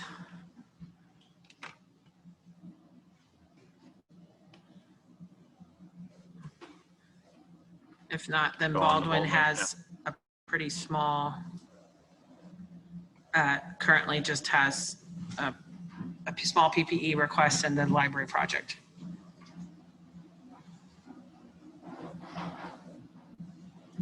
I'm fine with both of those. Yeah, I don't have any questions My on only Baldwin. question was why we didn't lump in their mask project. We sort of had that in a different one, and it seems like it could Yeah. fit here. I wasn't quite sure, but It's coming through the lumberyard arts. yeah. So- And so that's. Did you want to go through? I'm sorry, I'm trying to remember what you wanted to go through before the break. Yeah, let's take some public comment here. Jill, can you tell me how many people we have with their hand raised? If you want to provide public comment, please raise your hand in the Zoom meeting. We may. So, yeah, right now I see 3 Okay. so far. Would you like to, I can start moving them Yeah, over. let's, Okay. wait. All right. Dana, you're available to speak at this point. So Dana, this is Commissioner Kelly. We're not going to put a time limit on comments. I wouldn't expect you to go super long, but know that we have a long night ahead of us, and be nice to us when it comes to time. You don't have to be nice about our decisions, but certainly honor our time. Absolutely. Thank you very much for your time and all of your leadership in this very difficult task, and we greatly appreciate it. So thank you all. I want to just offer my full support for the RSF3 projects. Our colleagues here in Douglas County in this sector have been working tremendously hard and in enormous collaboration. Much thanks to Jill and all of her efforts, and Sarah as well. I think we're working more closely together than we ever have at the right time when we're needed, and I look forward to this continuing. So I lend my support to all of those projects in that RSF3.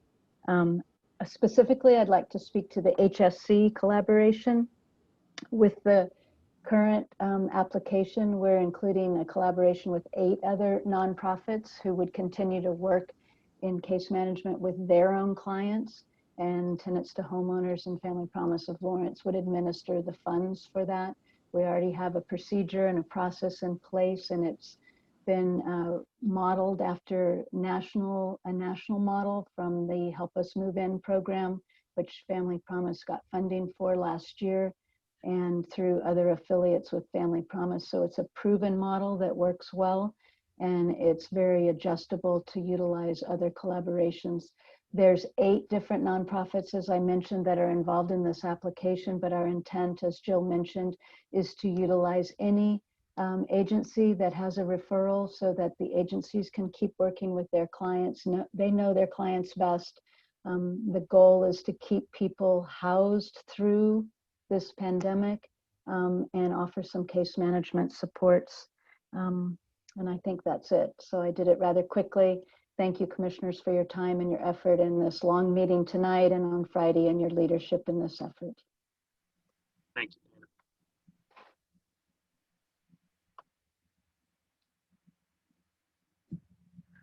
Okay, you need to have Chris Reffent. Hi, Chris. Go ahead and unmute your mic and you can address the commission.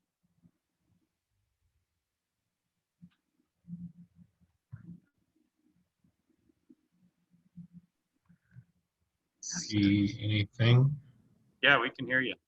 Okay, there we go. Sorry. Okay, thank you very much. My name is Chris Reffett. I'm the principal at St. John's Catholic School and wanted to address RS4. I was listening. I've been looking at the proposals that you that have been presented last week and today, and wanted to just give some feedback and some input into that for your consideration.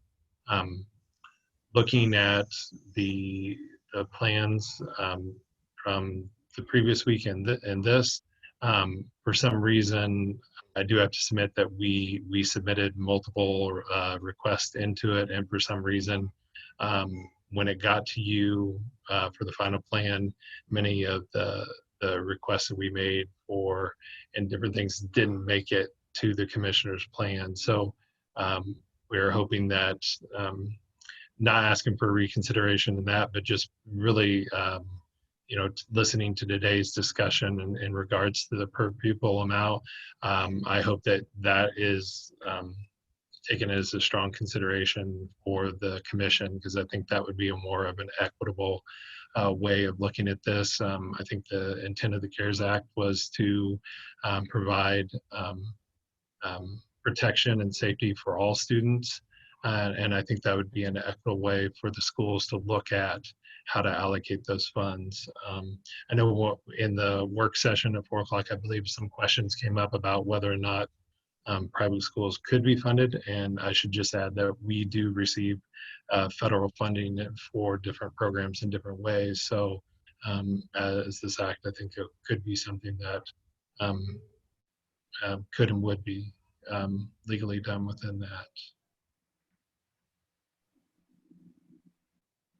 Thanks, Chris. Okay. All right. Thank you very much for your time and for the work that you put into this. And I know everybody's had to make a lot of really, really tough decisions. But the latest plan that I see is a plan that I think I would very much support, and I think would be a great idea moving forward for the pure per pupil allocation. Thank you. Thank you. Melinda? Hi, can you hear me okay? Yes. Oh, good. Okay, I'm still learning how to use my headphones and mic. Okay, so on the City of Lawrence request, I had 2 questions about the proposed campsite for those experiencing homelessness. The request indicated that it would be a joint project between the city of Lawrence and the county. But it was requested by the city. So I wasn't sure where the county's part came into that, if you had asked for funds elsewhere. And then I assume if it's actually going to be in a city park, which I think is a way better idea than putting them in a parking lot downtown. Do we have any tentative location for where this might be and how close to other services it could be? If you can provide any information on that. Thank you very much. I appreciate it. Thanks, Melinda.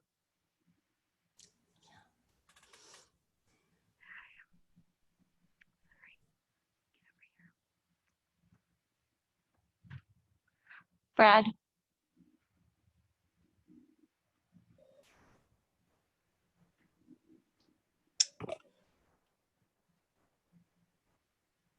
Well, County Commissioners, I'm glad I'm not you guys right now. But thank you for all your work. And I just want to say two things of information while I'm watching what you're doing. And I certainly appreciate all your work and will support whatever your decision is. One, only because my brother works for the Wichita Catholic Schools. I know that in Sedgwick County, the Catholic schools and private schools did receive a share of the funding. And they received quite a large share down in Sedgwick County. Second, on the discussion about utilities, I know there was some discussion and questions asked about how much is past due at the moment, and we have a report on that, and I'm sure the city can get you all that information. But I just want to note that COVID's not over, and this money is going to be spent between now and December 31st. And there's a lot of people who will not be able to pay their utility bills next month and in October and in November and in December. And so the 500,000 is not going to come anywhere close to handle the amount of folks who can't pay because of COVID. And I certainly just wanted to point that out. That's just not about the past, it's about the future. Thank you for all you're doing and support all your hard work and appreciate what you're doing. Thanks, Brad. Greg?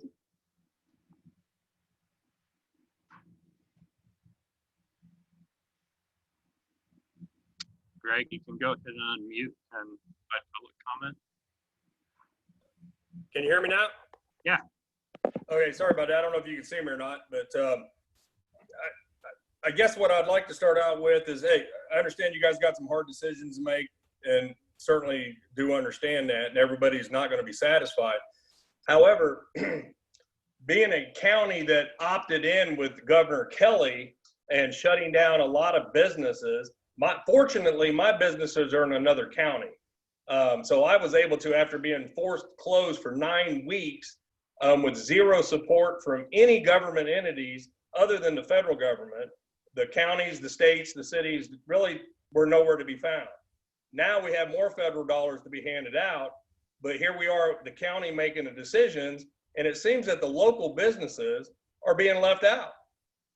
You guys in the city have shut down industries that have had zero revenue or very limited revenue for weeks upon weeks now. And I was actually going to get on here and say what a great job Eudora did with at least trying to support its businesses. And then I noticed on this latest thing I looked up, they cut it by $200,000 in their request.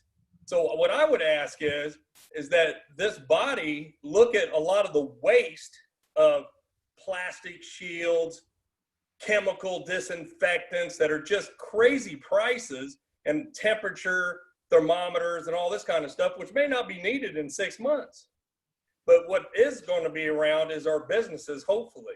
I mean, I'll give some examples, and I have no stake in these businesses. Liberty Hall, Granada. I read somewhat surprisingly about Sunflower, bike shop downtown. Where's the help for these folks? There is none to be found. And you know what? The other thing is what the state has done to businesses like mine is, on the one hand, we get nothing in support, but yet the county, the state is still standing in line for our property tax money. We can't generate revenue, but yet here you folks are wanting our money on the backside without giving us any to stay in business on the front side. So I would certainly ask that when you go through these numbers, that you certainly keep your businesses in mind, because right now I don't think anybody is. All we're talking about is, you know, homeless in the parks. We're talking about chemicals and air filtration systems and all this kind of stuff, whether maybe it's good, maybe it's not. But I know one thing that's good is our businesses being sufficiently funded so they can remain open when we come out on the backside of this thing, whether that's in 2 months, 4 months, or 6 months. At some point, we are going to have to go back to being open. And I'd certainly like to see some of these businesses still in businesses. How many have we lost already that have been announced? I read them in the paper. I mean, about every week, Chad Lawhorn is reporting on a new business not opening back up. So where's the help for these folks? And that's really my comment, because I know you guys can't do anything about property tax relief, but certainly I'm not seeing any grant programs that would help these businesses stay viable and stay in business. Well, anyway, that's my comment, and I appreciate you taking the time. Thank you, Greg.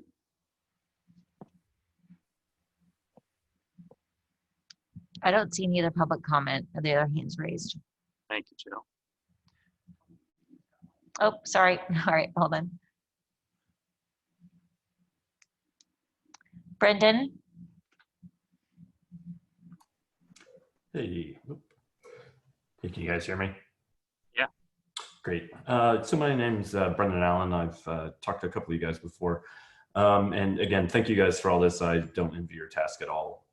Just one kind of thought is, you know, we kind of allocate some things into a more general group funding for restaurants. It's kind of specifically what I'm looking at, I guess.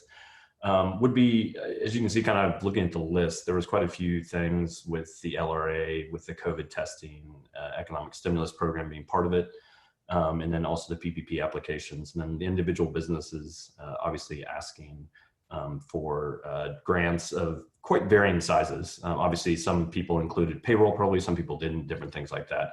So as I guess you guys are making decisions, I'm going to guess that we're not going to be able to fund all those.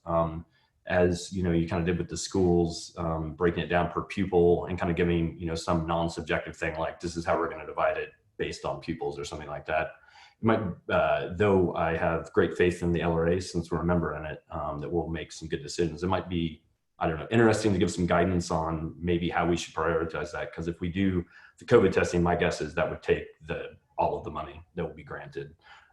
Should some of it go to stimuluses directly to the business and some to COVID? I don't know, just some direction. If you do a block grant kind of thing like that would be good, I think, to help us in our organization discuss how it should be allocated. Because again, I think you can see from these numbers, they're kind of, people have looked at things different ways. And again, thank you guys. Thanks, Brendan. Graham?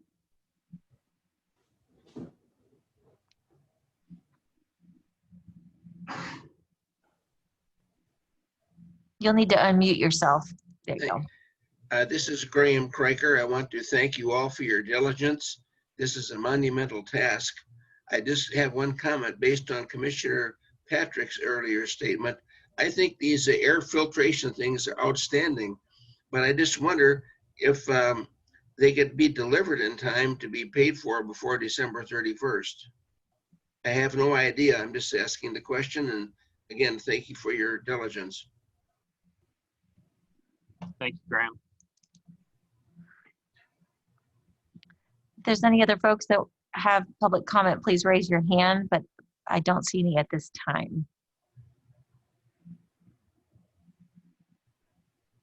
Okay. So it is 7:26. We've been at this for 2 hours plus a work session, and we think we might have a bit more to go. So we're going to take a 8-minute break. Does that sound okay? And we'll be back at 7:35 to continue our meeting. It's with us, if you're still online Zoom, and thanks for all that public comment. Sarah, I think we finished municipalities. Yes. I would like to spend just a little bit of time in RSF4 because we talked about the school districts. We didn't talk about KU. We didn't talk about O'Connell Youth Ranch. I just want to make sure commissioners, I want to understand some of the KU requests. I will get to that and put it on the screen. Thanks. We'll get to that and put it on the screen.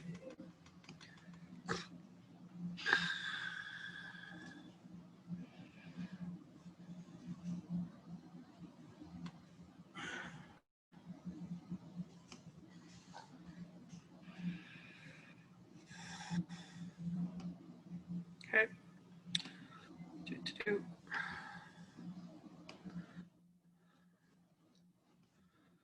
Okay. So, There we go. can you give us I just wanted a little background on the Hero Relief Program. That's a big drop there. And the original request was for 795,000. And I would invite Robert and Jillian to help talk about this one as well, as they were sort of our point person for these two programs.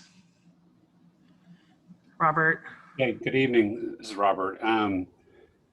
So, you know, the cut there was basically in an effort to, you know, again, coming down from that 50 million and having to find places to come in less. So we explained this last week. Is your question about the program or is your question about the cut? The cut. Yeah, so that's the reasoning and logic behind it, sir.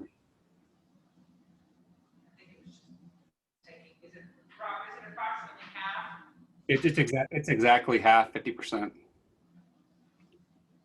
We just didn't feel we had enough funds to fully fund. We didn't feel we had enough funds to fully fund an $800,000 request.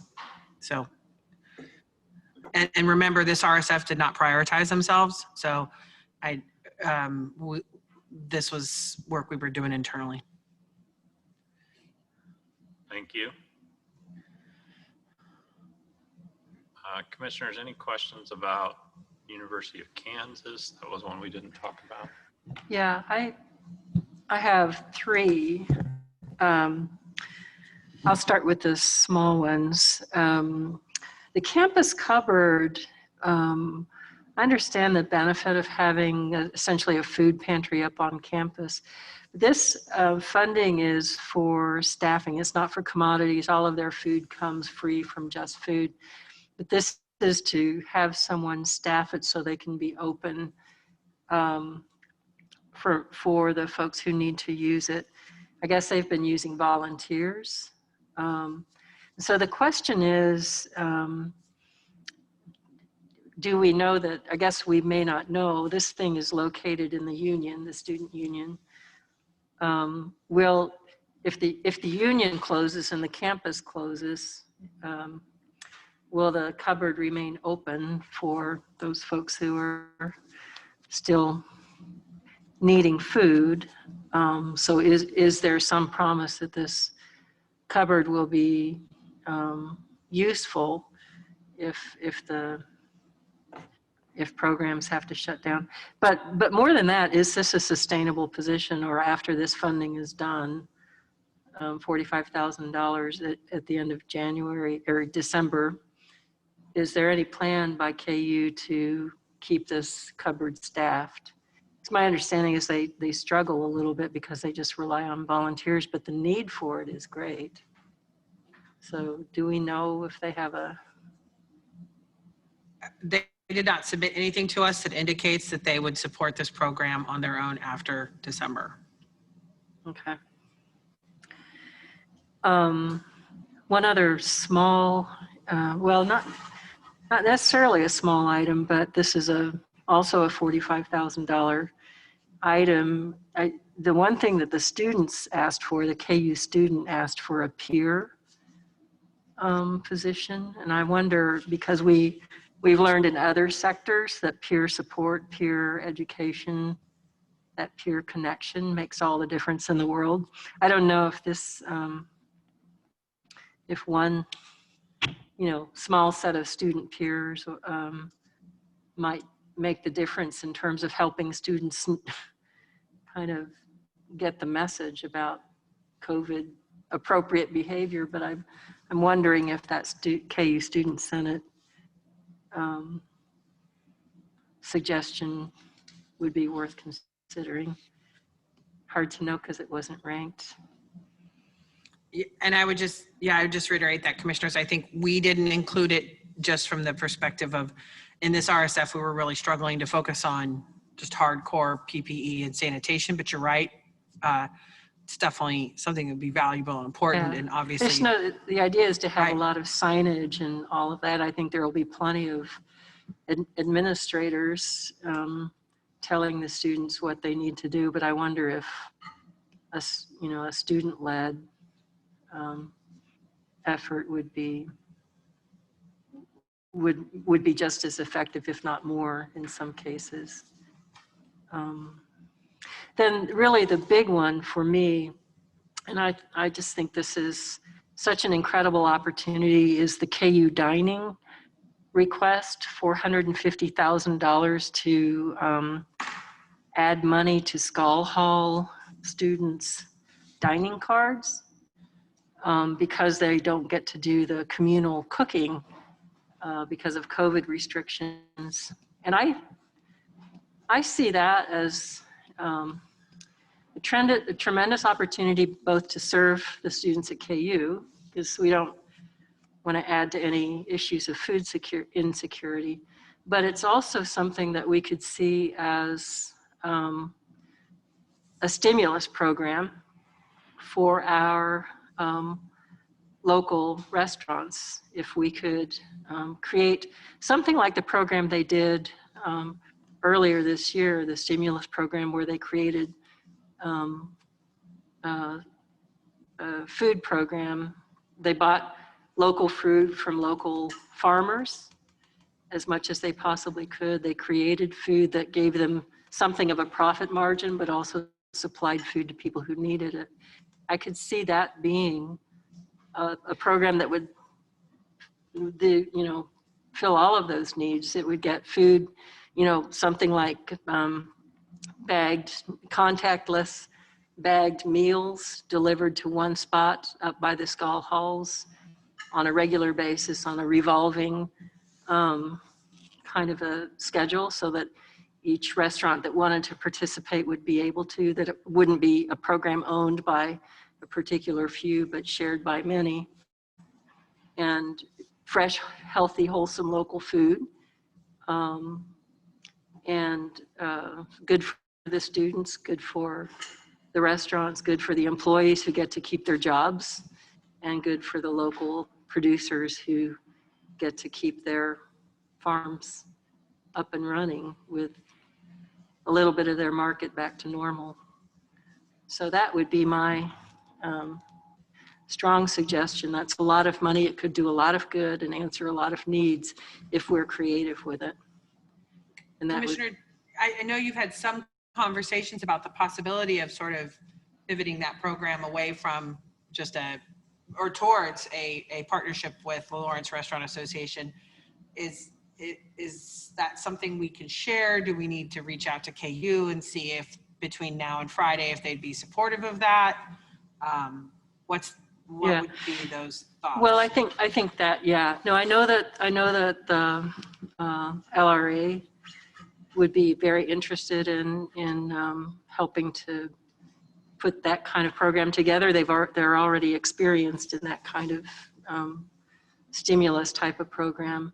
I did not call anyone at KU to run this by them, but I think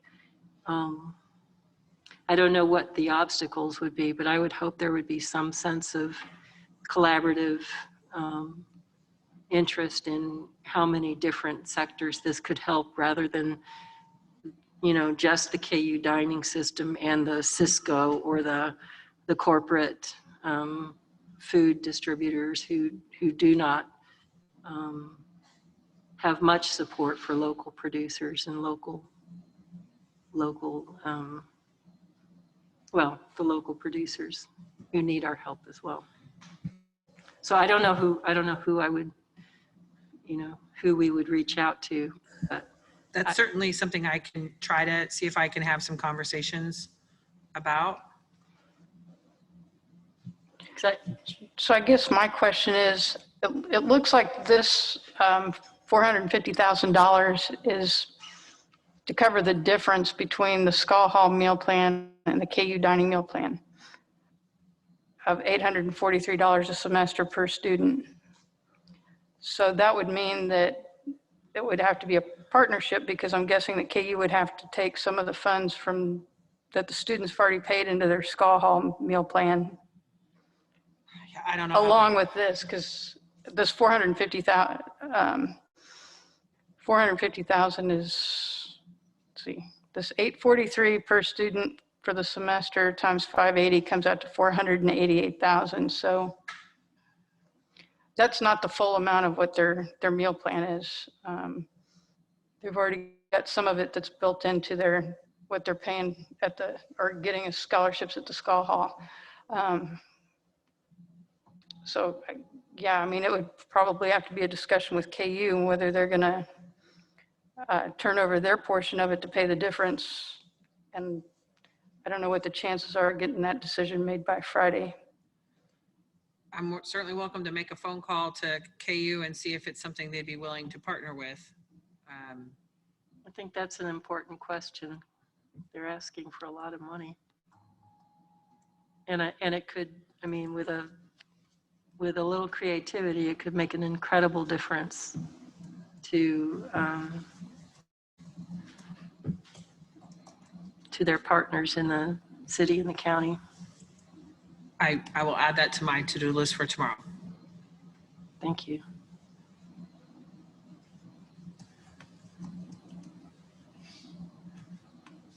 Anything else with KU?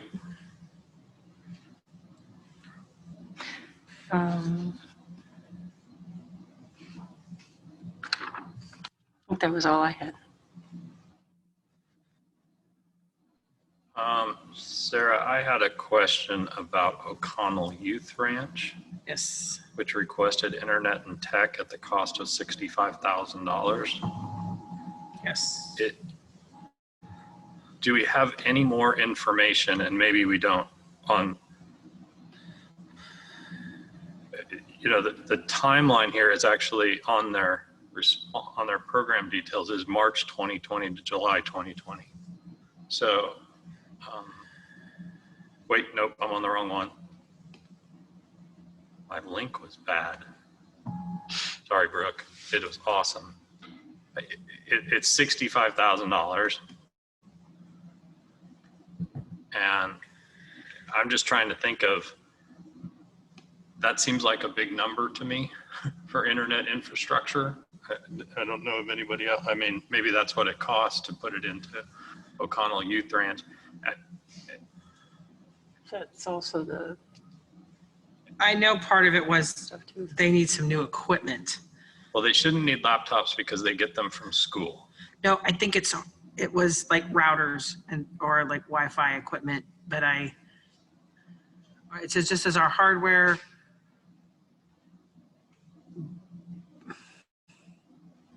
We can call and ask them specifically. Yeah, but my I'm not sure understanding we're going to have time to do that. So, I mean, I understand we all want more information and we're desperate for it. It's just, we could have provided internet for a ton of families, and that's not in here. But it is in the school district request to provide additional internet for that was one of the things they were looking for, and I just want us to think about it as we allocate that. Are we hitting it double? Could be. Not that they're not needing it. And earlier we talked about internet contracts being longer than 4 months, and I didn't see anything in here about that. But I was just trying to figure out how they were spending $65,000 on internet. So, and maybe that's what it cost. I mean, my understanding was partially it was mostly hardware, but if that's something that the school district can provide to them, certainly I think we could just direct them to the school district to provide it. Okay. Anything else on RS4? So at the temptation of frustrating us a little bit, no, that's not a temptation. At the worry of frustrating us a little bit, we're going to need to start making some decisions and maybe getting a few things off of Sarah's list. Yeah. I think we need to go back to RS1 if that's where we want to focus, or is there things that the commission wanted to fund that were not funded in RS2, 3, 4, or municipalities? Maybe we should start with that. I did hear a request from Commissioner Thalman on municipality small business programs. Yeah, I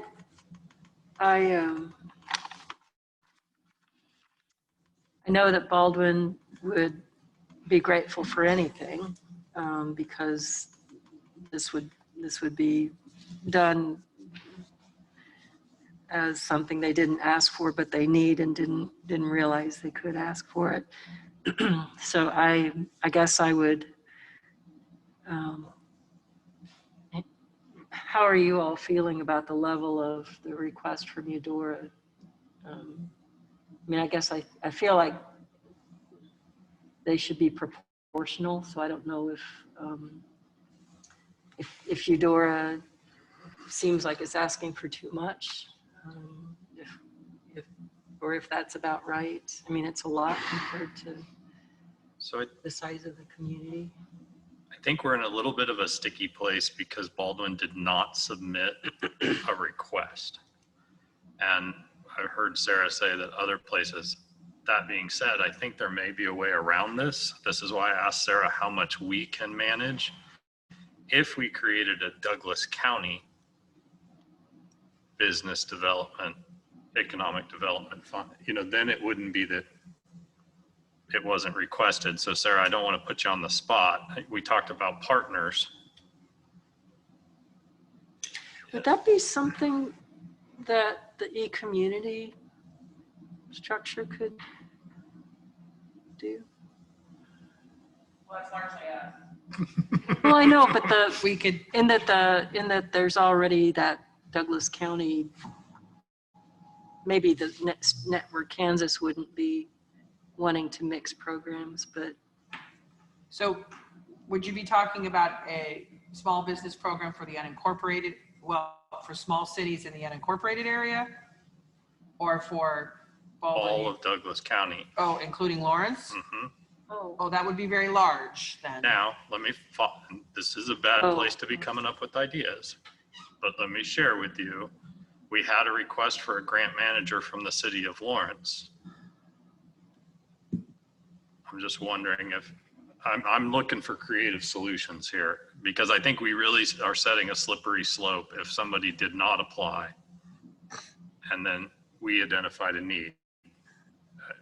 You might be able to convince me, but I just want to think about that really hard before, because I'm just worried we'll have a lot of other groups saying, well, I had a need and I didn't get on the list. So. Well, and it concerns me, especially the fact that Sarah said that she's had people call and ask if they can submit requests, and she's already told them that it's closed. So I makes me a little uncomfortable to be creating something here where we didn't have requests.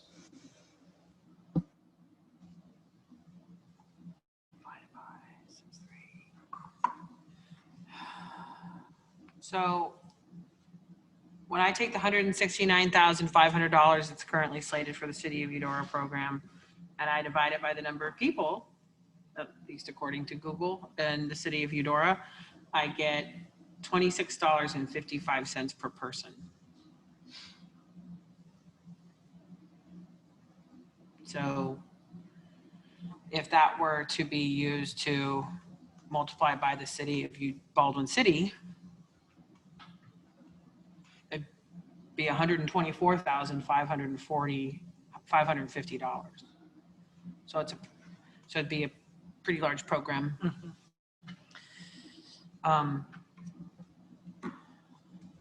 If we're, and that, the hard part then comes into Lawrence.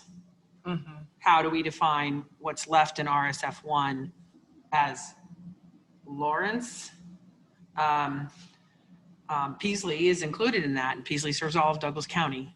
So I guess if I'm, I wouldn't include Beasley in that. okay, so I just, when we're thinking, I guess when we're thinking about what my comparison is for the city of Lawrence, is it the LRA request? Is what goes into that piece of it? I can do the math and tell you how much it is, but I don't, are we talking about just? So I'm combining the total 100, what do we have, 121,000 people in Douglas County? I'm gonna go, let me do the math here, so, hold on. 110, 120. 120. For 3.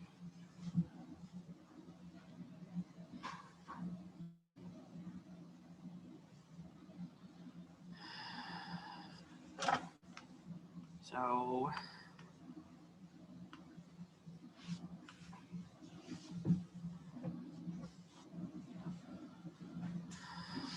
$122,259 is all Douglas County according to Google in 2019. And according to Eudora, what was when you did the Eudora numbers, what did you get? I got, so when I took the population of 6,384, I believe is what I did. No, that's not a 9. Sometimes mine. I got $26.55 per person.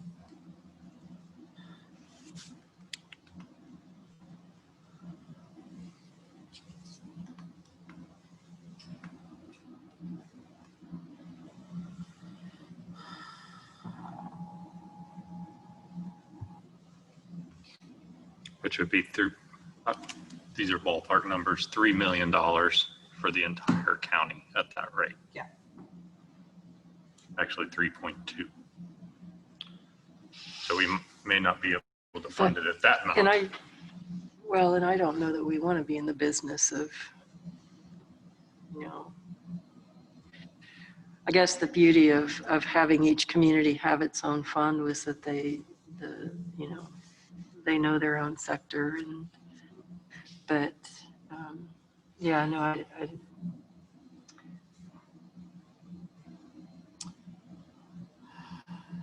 So, City of Lawrence.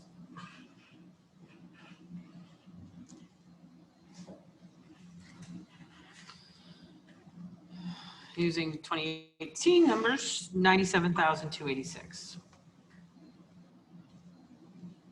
Sarah, I've got it on a spreadsheet here. Oh, good. So it'd be 2,582,000 if we did just Lawrence at Eudora's rate. So, I mean, that's not saying that we don't, if we can't, I mean, if we're trying to be consistent throughout, maybe we can't afford that amount for all of you, for Eudora. was going to say, I'm not sure Eudora's rate is what we. Yeah, I'm just taking out, I just started there. So maybe if the notion is to go down towards, well, I think $10 a person or something like that, I appreciate you're building your own spreadsheet there. I would, if I stopped sharing the screen, I could build my own, but I don't. So if we did $15 per person, it'd be $1.8 million for the county, 1.4 for Lawrence, 94 for Eudora, 70 for Baldwin, and 8,000 for And what is this fund dedicated to? Well, we haven't even discussed that, so. I mean, I think, I do think that, because there's the round 2 funding, and that's for the individual businesses of all sorts to apply for round 2 funding. So I don't know if, I feel like we're creating kind of a beast here. I don't know. I do appreciate your concern, Commissioner Thurman, and I am a little uncomfortable managing a program for the entire county in the tune of that amount with the resources we currently have at the county. I would feel like we would need to hire some folks to do that effectively. And then when we're trying to create a spirit of collaboration, then that's maybe us doing the work for them. So I guess the question is, but then that being said, we still have a request from Eudora. Is it? And we had some question about City of Lawrence economic support. Am I remembering that right? Well, they didn't, in their direct aid plan, they did not request economic support from the City of Lawrence for businesses, a small business program. I think they felt that the work that was going to happen inside RSF1 represented Lawrence. Okay.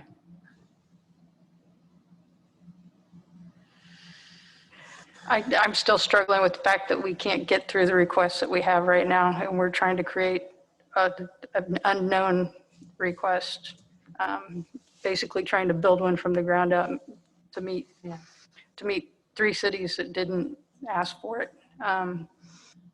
I'd really like us to focus on what's before us right now, and if we can get through this and think there's extra money, then we can discuss adding new programs.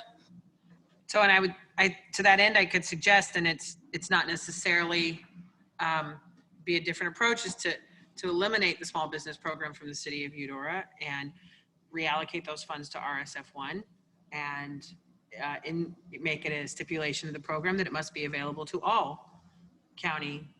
Any program that we create needs to be available to, businesses in the cities of Lawrence, Baldwin City, Eudora, and Lecompton is another strategy, as opposed to creating individual programs, just ensuring that these funds are used countywide. But that's fair enough. Yeah, and I'm not sure. I appreciate what Commissioner Druso said. I think we actually have proposals for economic development within RSF1 from Lawrence. They're just split out amongst many, many businesses. And Eudora got together and pulled together a program, but we didn't see that from any other community. So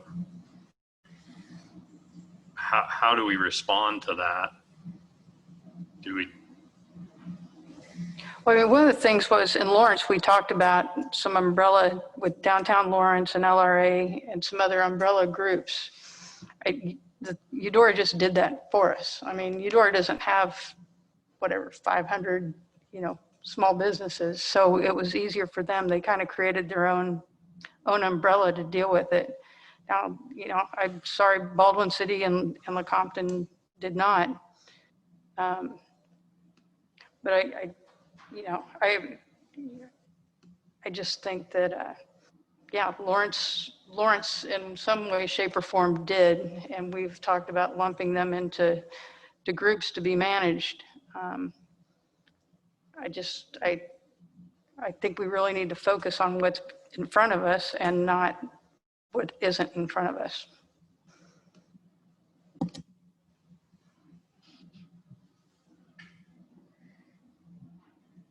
So are you suggesting we create, so just using the calculus here of $15 per resident, if we said that we created an umbrella organization for Lawrence?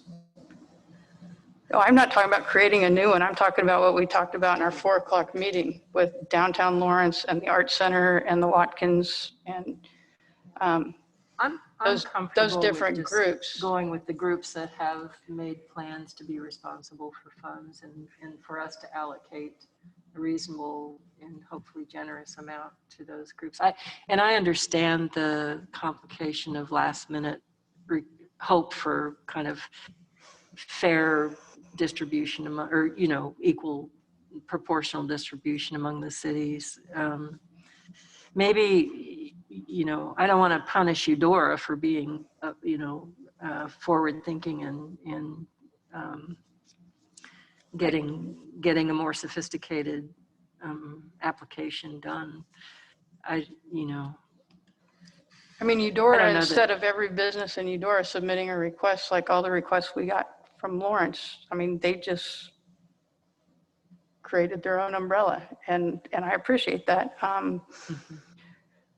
So I think what we have in front of us for Eudora and what we talked about earlier in the RSF1,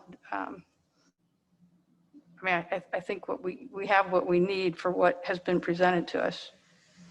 I don't think we need to do some per capita calculations, and I think we just need to work with what we've got and what we've allotted for that, that category.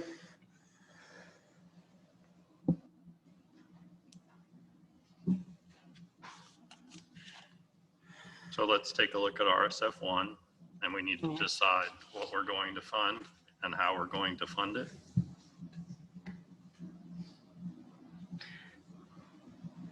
Let's see, let me find it.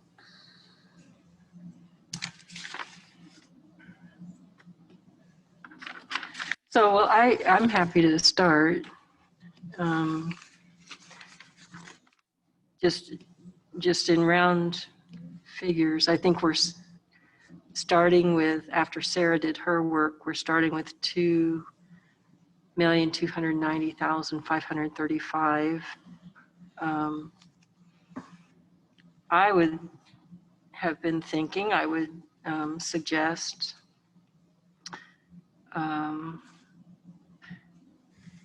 that we fund LRA for a PPE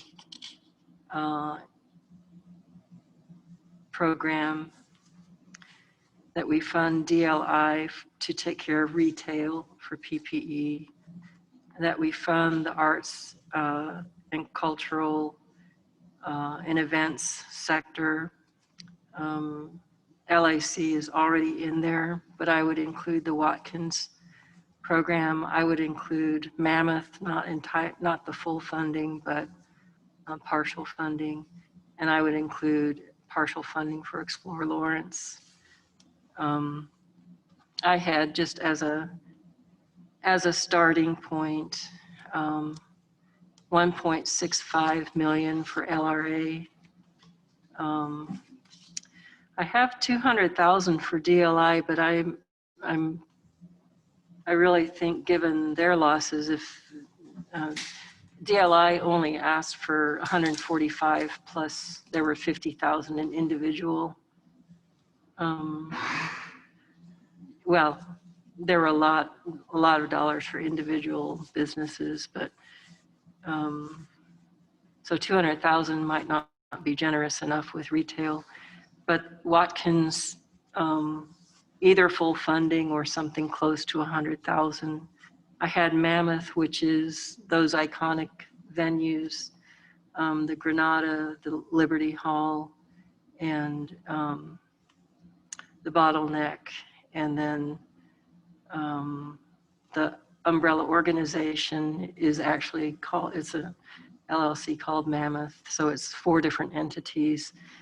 Among those in that group, they manage, they put on most of the big events that bring a whole host of people, bring in lots of dollars, and have a wide, diverse reach across all sorts of populations. And they are what brings some of the heart and soul of this community together. So I think they are important. And then Explore Lawrence, I think, does, in my mind, does need money, partial funding for a communications plan for tourism.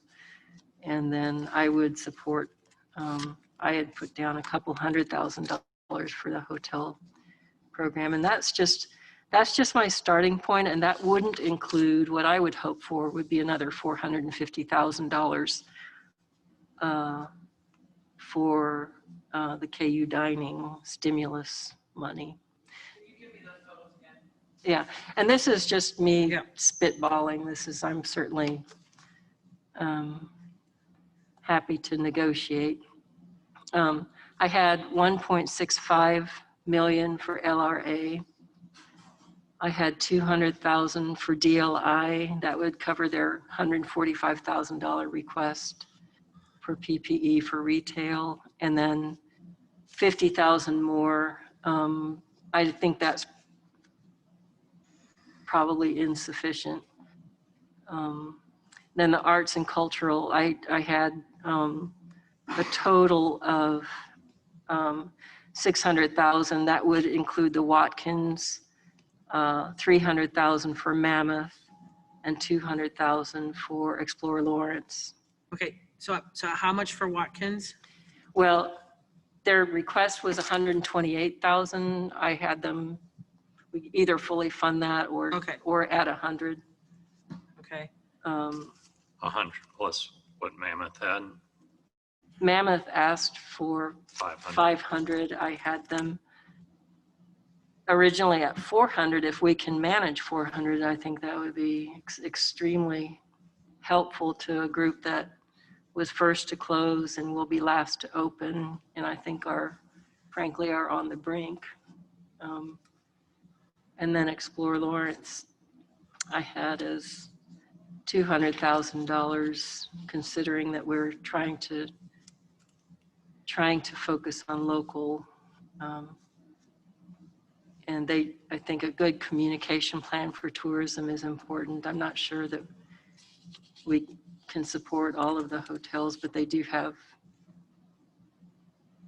some extraordinary expenses. So was that 200,000 for tourism or 200,000 for hotels? I had, let's see, well, I guess I didn't. I was going to partially fund. I mean, I would leave it to you guys to split that out. Those are just. So, okay. I think I'm trying to remember So if I got your math right, that's 3.8 million. I'm not sure I got your math totally. Yeah, my total was 3,050,535. But again, that does not include, my hope would be we could include another 450 million from the KU dining plan. Yeah, I'm just trying to figure out what your Mammoth number is, your tourism number is, and your hotel number is.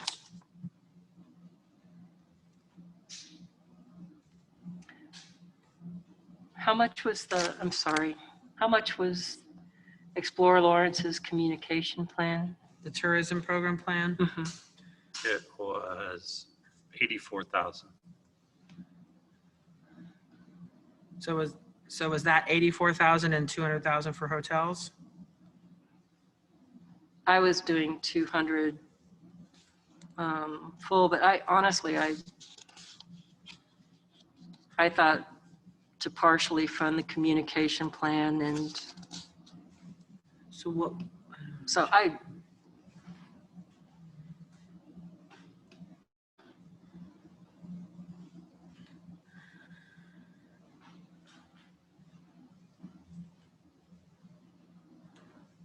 it would almost be one of those situations where to get Michael's guidance on whether the full funding of that plan was necessary or whether. So that would be the 80, so he requested 84,000 for tourism. So can we at least put that in there as a starting point? Mm-hmm. And then what was your number on hotels? I'll just, for the sake of moving on, I'll say 200. Okay. I just want to make sure we're all talking from this. Mm-hmm. That gets me to 2.5 million. That we need. If so, 1,650,000 in LRA PPE, 200,000 for DLI, 300,000 for Mammoth, 128,000 for Watkins, because my understanding is that's what the request was. 84,000 for tourism, 200,000 for hotels. So it's 2,562,000.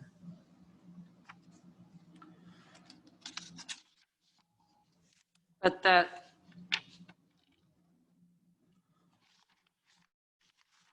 we start with 1 point.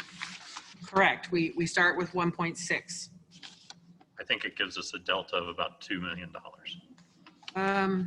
Is that right? I think what we had hoped to start 1.69, wasn't it? I took the 1.69 out. It's another $2 million. 9,760.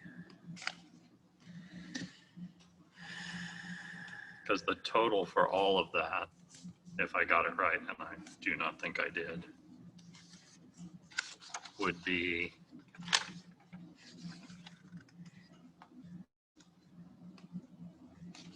3.1 million. So if you take 1.60. I'm asking Brick to run totals for me too, so in case, because So we I'm, start with 2.290, right? After Sarah Well- found another. No, well, but, no, we start, so the problem with that though is no, unallocated is 1.6. the only amount unallocated is the 1.6. Yeah. So if you want to use more of that, I've got to cut the art center and I've got to cut Oh, the, well, no, I mean, I would use the unallocated for, so apply the one, that to these new. Well, the art center would be, you're saying would be part of that 1.65, right, Nancy? no. No, the art center's already funded. Up above. This would be just how we would fund the 1,690,760. So if I take that math out, we're $871,000 short. Right. Well, and I had 759 short. Okay. From, So What? You think we're how much short? So if I'm just taking from the unallocated amount, so what Nancy just lined through was a total of $2.5 million. And it doesn't cover it doesn't cover the 80, it doesn't cover the 200, and it doesn't cover the 320. So it just comes out of the 169. no, So here's what I heard. Tell me what I missed. I heard 450,000 for KU Skull Halls. I heard 200,000. No, I don't think that's a part of this request. Oh, okay. So I'm even not even talking about skull halls. That may be the difference there. That stays in education as far as I'm concerned. If we can work something out, it stays there. And I don't want to move it into the RSF at this point. But we could move it over. It's got its money with it. So to me, what I have, and honestly, it's messy. I hate to, you know how I don't like this. So, but I will show my math.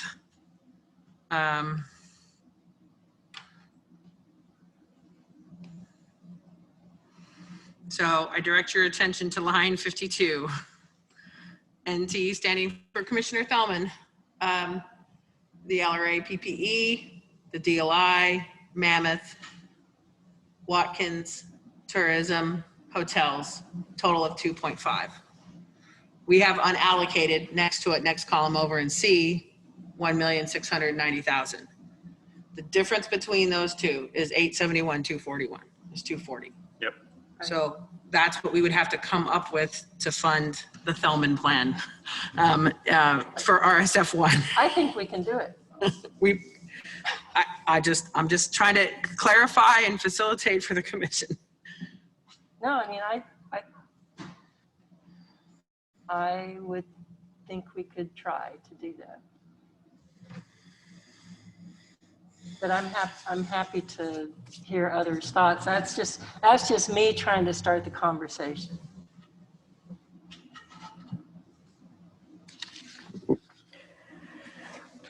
I mean, we have $175,000 that the health department will get from round 2.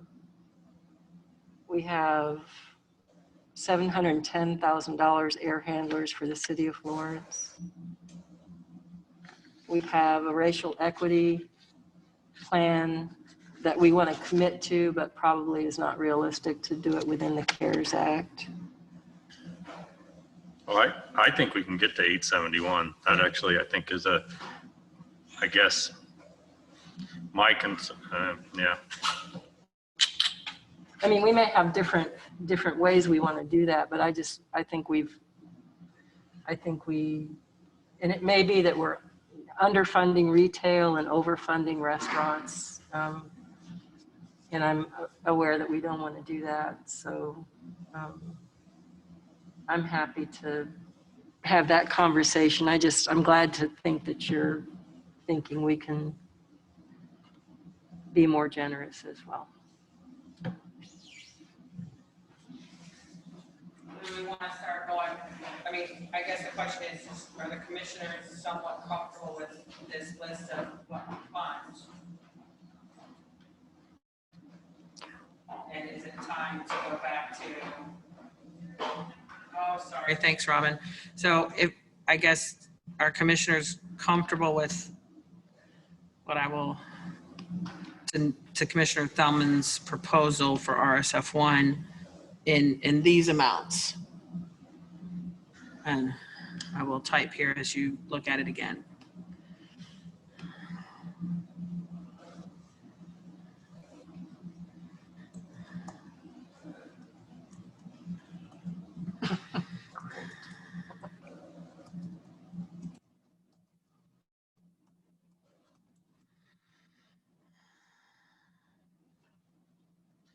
And I guess my only conflict with that is I see all of those.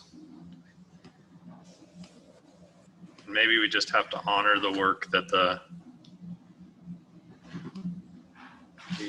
RSF did. All of those businesses that applied but weren't funded, that weren't restaurants, and somehow we picked out the concert venues, and I do agree they were the first to close and they'll be the last to open.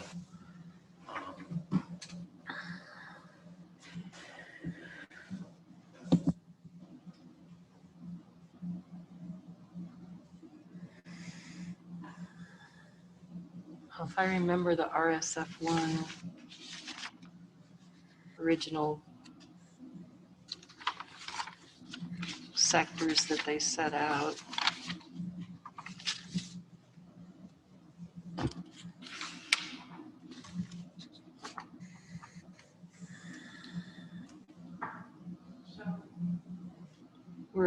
Are we trying to figure out where to find the 871,000? Is that No, what are we doing right now? My hope is this the proposal you want us to go look for money for?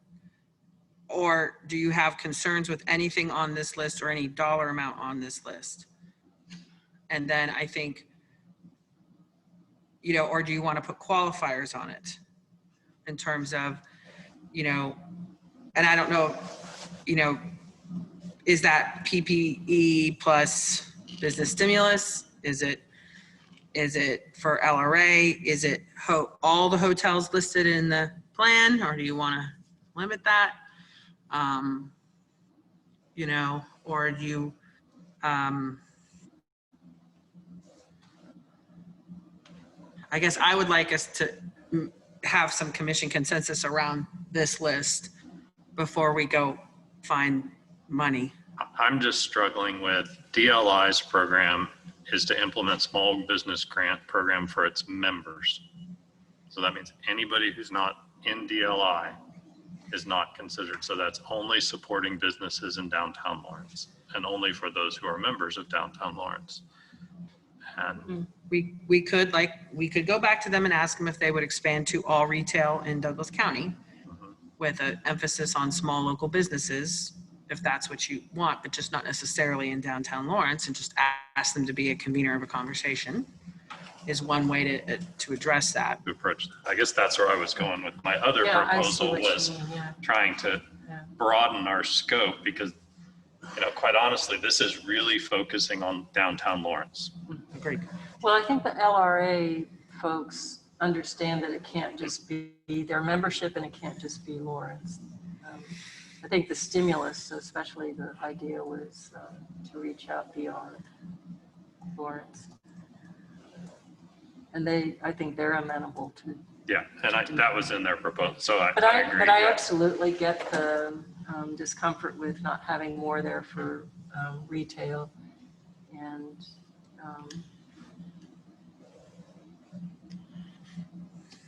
quite honestly, I don't know if we put another 150,000 doesn't sound like much to me, but I'm trying to think if we, just looking at some of the things that we've talked about tonight, how close might we get if we put in another, if we double it, we're talking $1 million. So could we get to $1 million? Double what? Double what's in DLI. Make it 400,000? And with the understanding that it would cover all of Lawrence, not just downtown. Now they may come back and say we can't manage that. With the help of the chamber, I bet they could. The other question, I just want, and I think we would just need to clarify, is this available to chain retail? Local. I would say local. Okay. Well, we're gonna, eventually they're gonna ask us, what do you mean local? Local managed, local owned? But I don't want to get us down in the weeds Those too are far. great questions.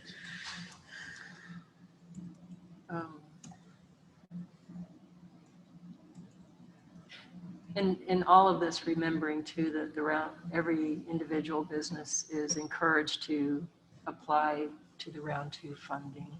Sure. I would even say must. Must. They must apply for round 2 funding.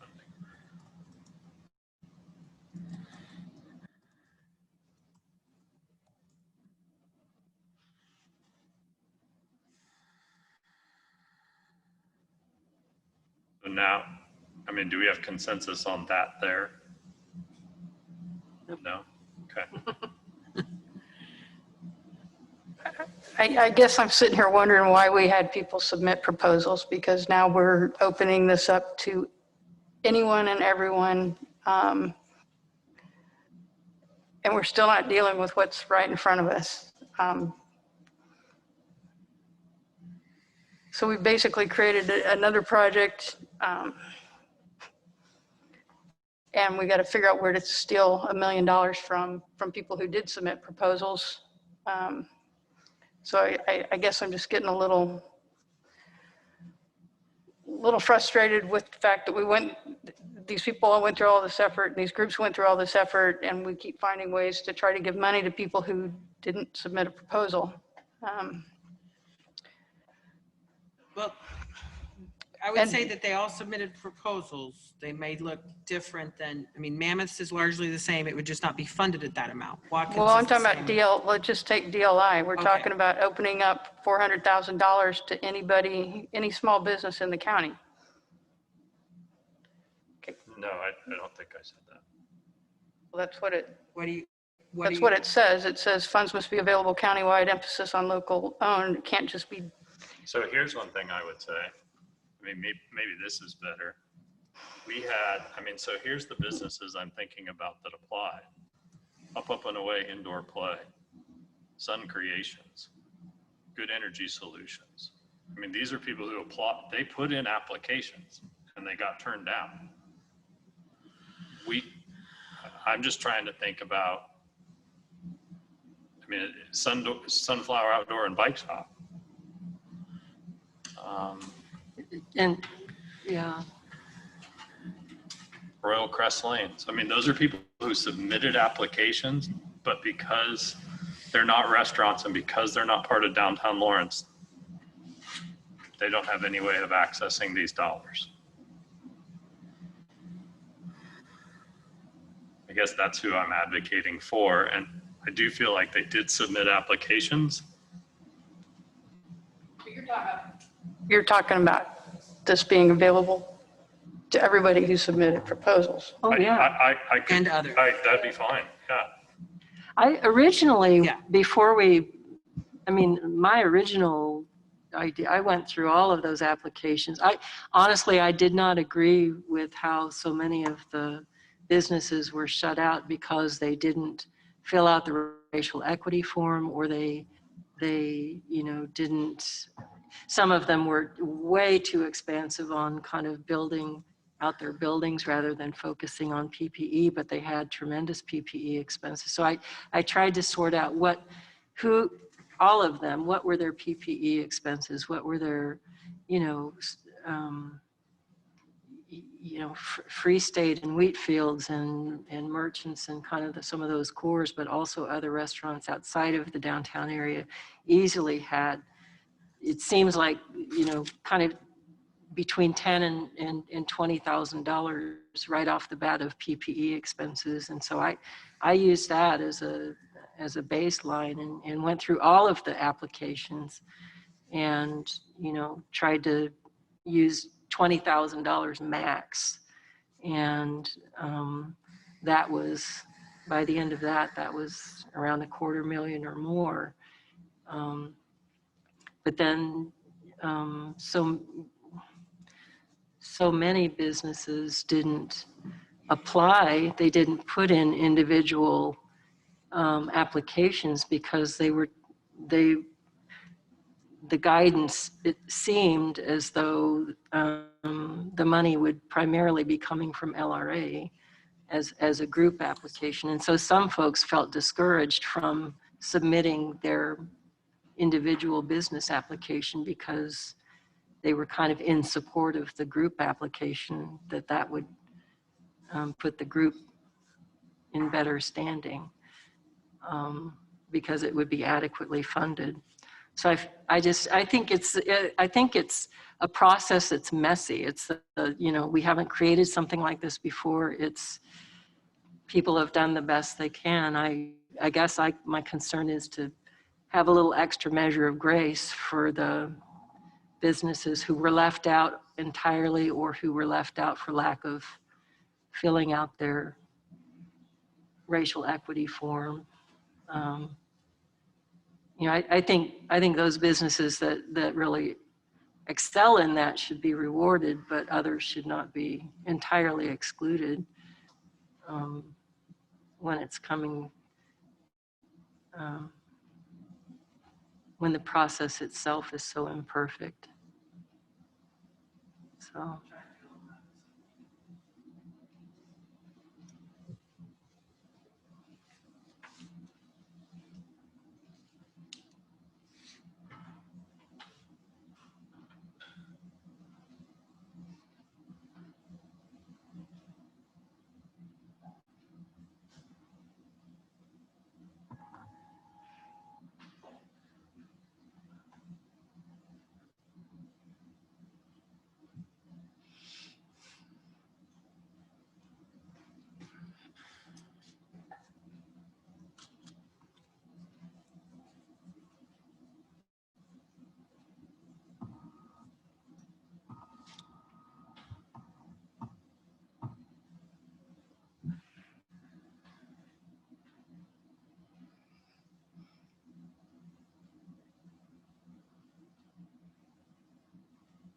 Do we need to take a break?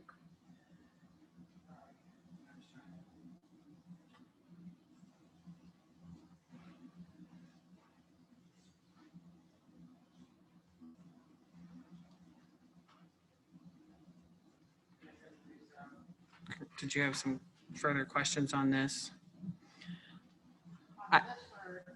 On that this is the target. I'd be real curious where we're going to take the $1 million from. Okay. And then I'll have, that's what it's going to depend on, is who we're going to take that money away from. Are you guys comfortable with that for now if we go back to that list of cuts? But before we leave RSF1, I do have a question about the Lawrence Art Center ask. Because I got to be honest, after the meeting, the work session we had with them, this really isn't the request that I expected. So I'm curious, out of the 320,000 that they're asking for, almost 278,000 of it is for salaries. But it's salaries for 5 different organizations. I'm real curious about Freedom Frontiers, since they're not a walk-in business, their offices are closed, they're working from home. What their role is in this and how much of this money is being directed to them, especially considering that they represent 41 different counties, and usually our money goes into a big pot with those other counties. So I would like some detail on what exactly this project is and what Freedom Frontiers' role is, and whose salaries are being paid out of this $278,000.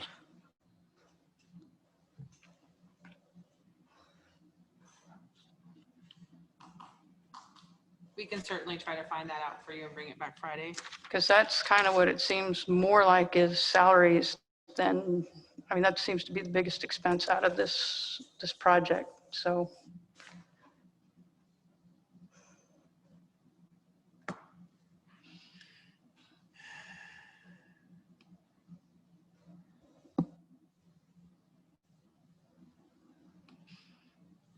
we have anything else on RSF1?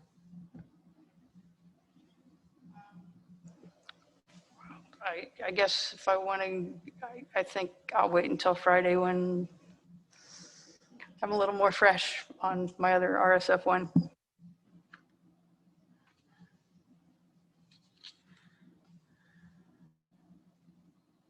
So is the idea then that you then, Sarah, work that, I mean, do we need to do a little more, do we need to take a break and then do a little more work to try and zero in on where cuts would be more palatable than not? Because I sure don't mean to be cramming this idea down you guys' throats. I throw that out as a place to start. I guess I would like a little more direction before we leave on where we want to take the cuts.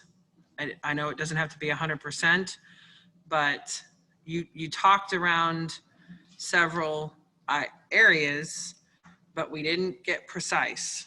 So I would appreciate some help with that, Well, the $1.24 million is the public health. They're already going to get $175,000. Right. If we cut $500,000 off of the air filters. Okay, so 175,000 for round 175,000 for public health, rather than 710,000 for air filters. We leave 210. We take 500,000 from city air filters. We take 115,000 from the equity study, understanding that we want to do the equity study, but think that it will be better done in not such a rush. And then this hopes for, I would add the $450,000 in for KU dining. So that's already in and funded. It's just. Okay. So right. We did not cut KU, right. So it's in. I would add the campus cupboard. Okay. At KU. Which is, can you read me that amount? 45,220. 45,240? 220, I think. Okay. My 2 might be a 4. Did we cut the thermal scanners? Nope. Can we cut the thermal scanners? You can.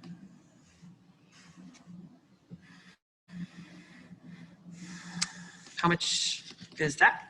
66,000. 66,000? Yes. Even? Yes. Okay. Did we talk? I'm trying to find big numbers. One of the ones we talked about was the nursing home question. Yep. Could we take some? We could cut that. Do we think we need to cut it or reduce it? I mean, I would say at this point that 225 was a guess on my part. Okay. So I think we either decide we're going to try to meet that need or we just say good luck in round 2. I could be wrong on that. You could tell me try to keep some sort of backstop. We had 1 nursing home, 2 nursing homes that applied. We actually had, by the end of the application, we actually had 3. Okay. They were like 3,000 and 3. We had a small amount from Baldwin, but then we also had a pretty large request from Pioneer Ridge that I wasn't sure what to do with. And then we did have a request come in RSF1 from First Presbyterian Manor. And so I took all of those out and tried to combine them into 225. We could leave it at 100 if you feel like you want to just reduce it. We certainly could do that as well. I think we could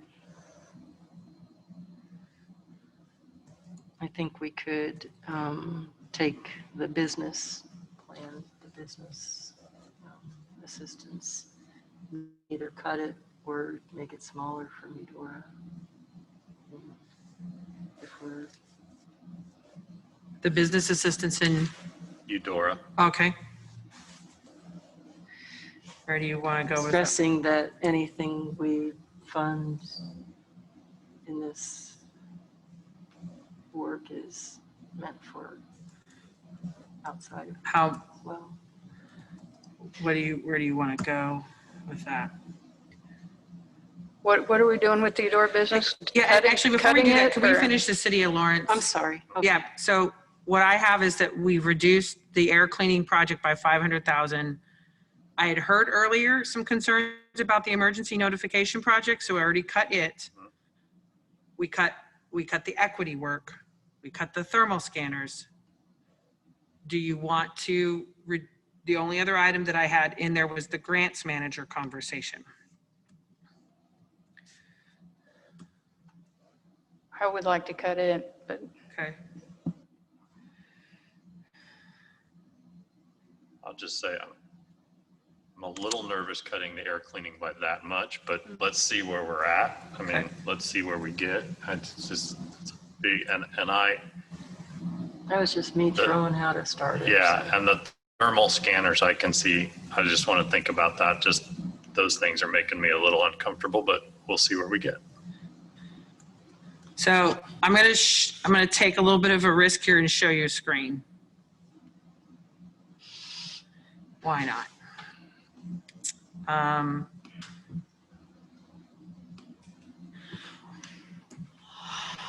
All right. So 175,000 from public health for round 2, 500,000 COL, City of Lawrence, direct aid plan, air cleaning, 500,000, 9,032 for emergency notification, 9,000 for the grant manager, 115,000 for equity work, and 66,000 for the thermal scanners. I have a line here for the City of Eudora direct aid plan for small businesses.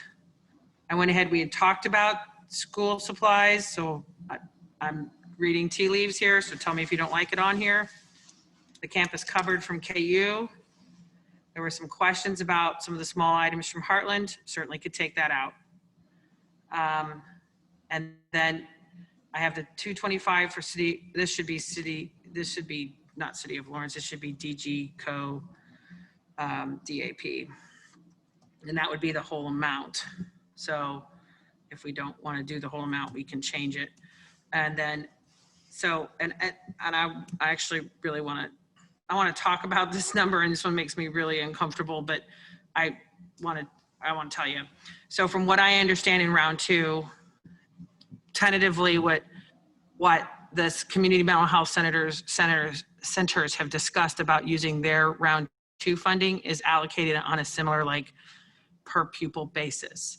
The information I have from Bert Nash is that it would be this amount of 262,750. No real clear guidance yet on what they could use it for, how it could fit in, but if we're trying to be consistent with reductions with public health, to me, it's probably fair to include it at this point. I hope. So please understand, I feel very difficult. We're working without a net and without a rope at this point in time for this. But at this point, we're at 1.4, which is more than our delta.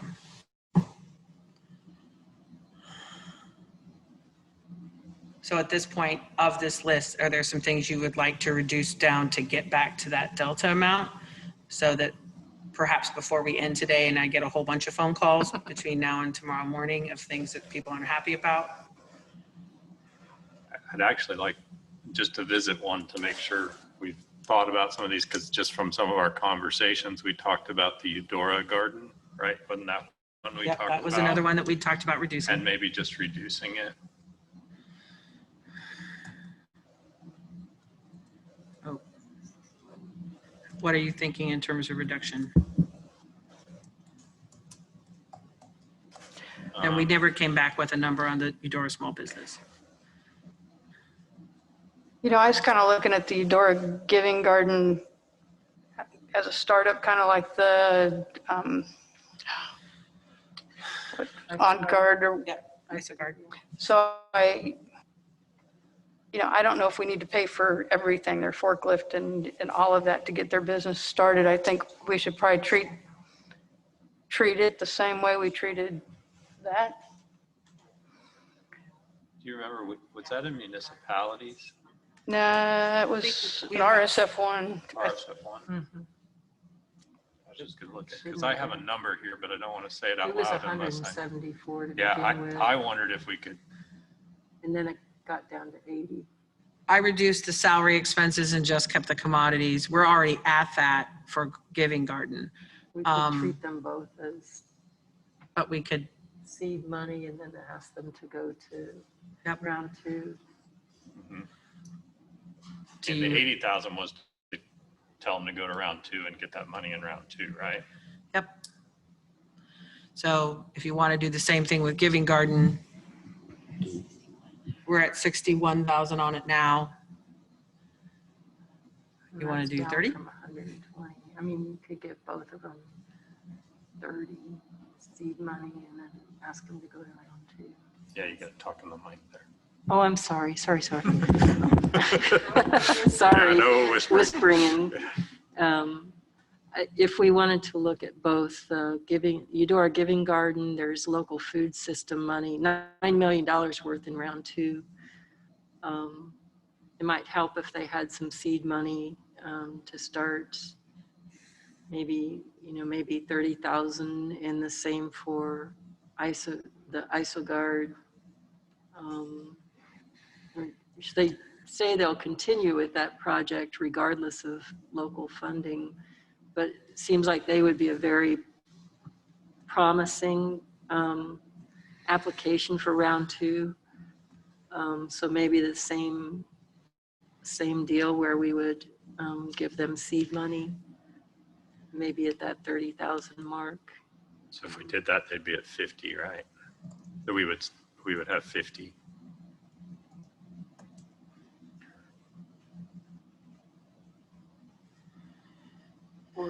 Or I guess, so that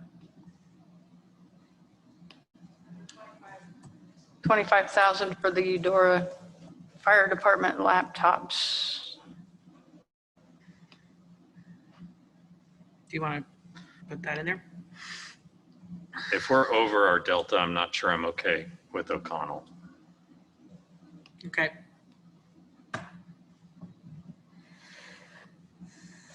And this I feel like I should take this out because you didn't really talk about it. It just came from me. So Well, and I at least wanted to, yeah, if we can take, my concern is the point of care testing, because my thought is if somebody's in their office and they're already being seen,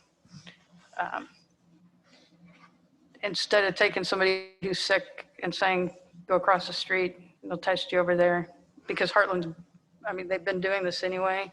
I like the point of care testing to be available to someone, especially when you think about the population they serve. It's probably somebody that's taken a bus and they've already had a long day of trying to get around. And I think if they can just get tested there instead of being moved around some more, that's a pretty small price to pay, I think, I'm fine with that. to have that ability do you want to or convenience. back off this long-term care number until I get a little more, if we don't need it at this point, till I get a little more information instead of cutting the entire amount? Yeah, I mean, I feel like some folks applied, and I'd like to Honor that. honor some of those applicants. I mean, I'm worried that we won't get, that's a real point of concern, and we won't get the money we need, and we'll have an outbreak, and we'll be paying more money in the end. Agreed. So do you want me to just leave it in for now? I mean, we don't really need the cut at this point. So what if we put 100,000 there? God, this seems so ridiculous.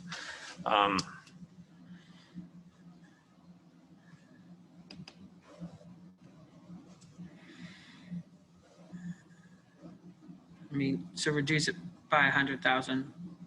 Mm-hmm. Why is that going down? No, it's not. Oh, Brooke's checking my math.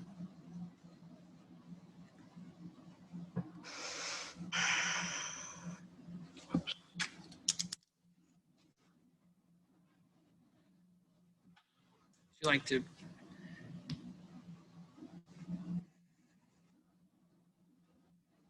We still have the small business program outstanding, and I know you wanted to revisit air cleaning.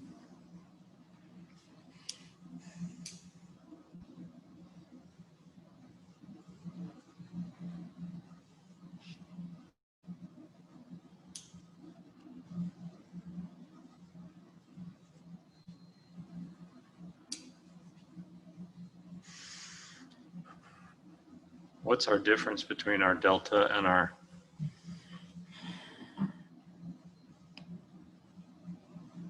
So your delta was $1,000,007. No. Oh, yeah. $1,071,240. Sorry. And your cuts are at 1.3.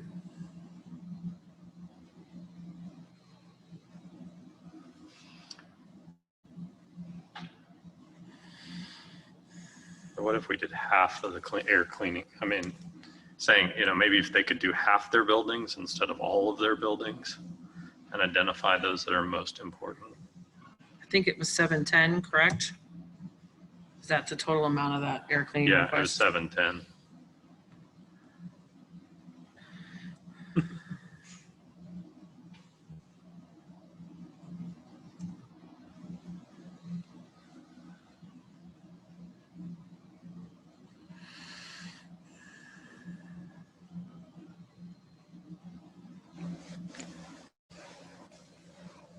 So like the memory home care in Baldwin City would be something that would be looked at in the long term. Yeah.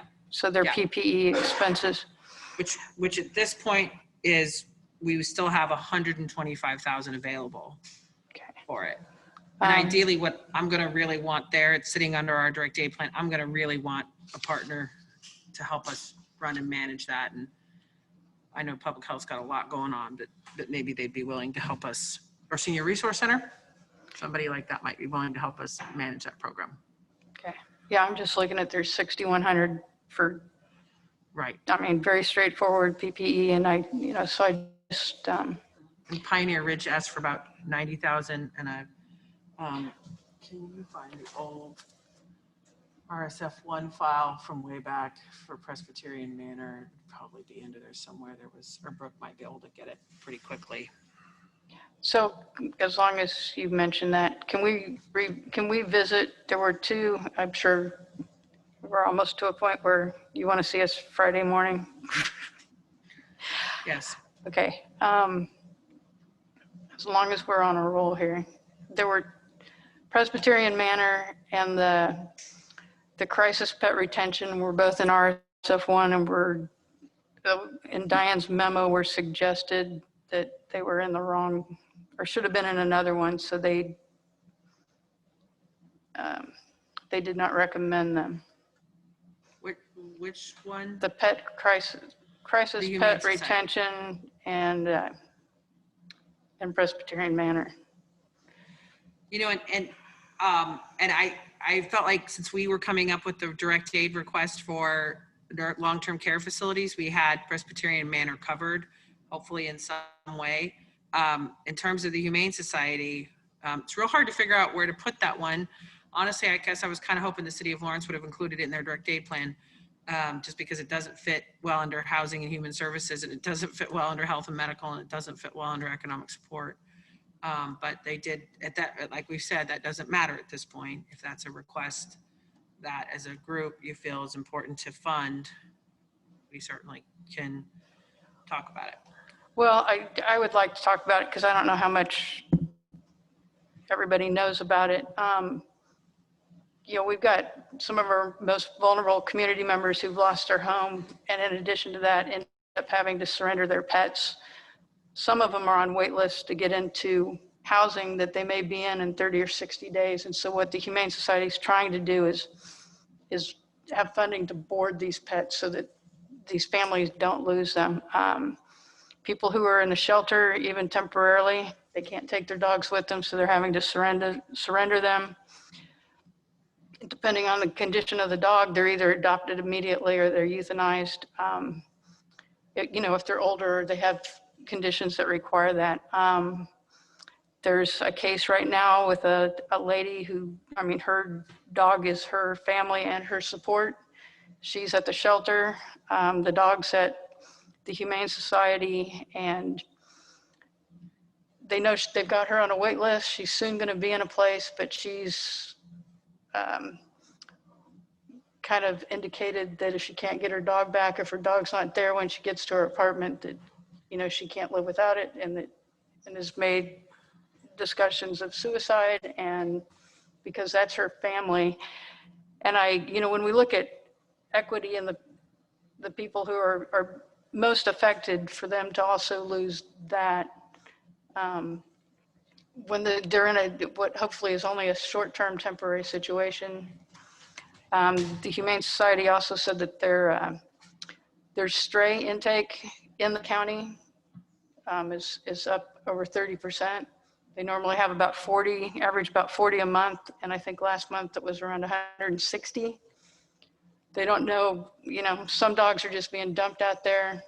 Some people are bringing the dogs into the Humane Society. They're too embarrassed to say, I can't afford to keep my pet. So they're saying, hey, I found this dog, will you take it? So I think anything we could give them towards this that would help, maybe with temporary boarding for some of these people who are on waiting lists and currently at the shelter, or maybe with a family member just temporarily that they can't have the dog. I think it would be helpful to those community members, because so many of them do rely on these pets for emotional support, and especially single people. Some of them, that's their family. So I just want to make sure that it wasn't overlooked, and that everybody was aware of the situation and what's going on out there and what they're trying to do. And I would like it to be considered to be added into our funding. Michelle, can you remind me where? So it's sitting in RSF 1. It's on the screen 20, here. it's line 30. R30. Line 30. Considering that we're over our delta, I'm really glad you brought it up, Commissioner DeRusso, because that was way more than I got out of reading the program. Yeah. So I like that. It's about 50,000. 50,200.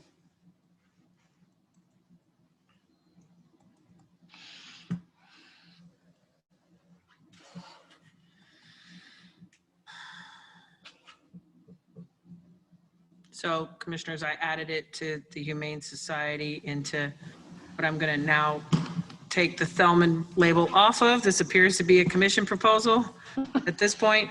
That's a relief. And added $50,200 for the Humane Society. That brings our delta to 1.12. And our add right now, I would say, so we're pretty close. At this point, I have us at 112. Sarah, I'm sorry, go ahead. You were going to follow up on Freedom's Frontier. I'm with Commissioner DeRusso on that. Yeah, and that may be another little bit of savings there. Yeah. So maybe we're at the point, and I would say that one of the things we can do here too is on Friday, my hope would be that we should probably have some, and we could do it later, but it'd be great to have some, what I would calling the honorable mentions list, in case something gets rejected by the state, that we already know what things we want to submit.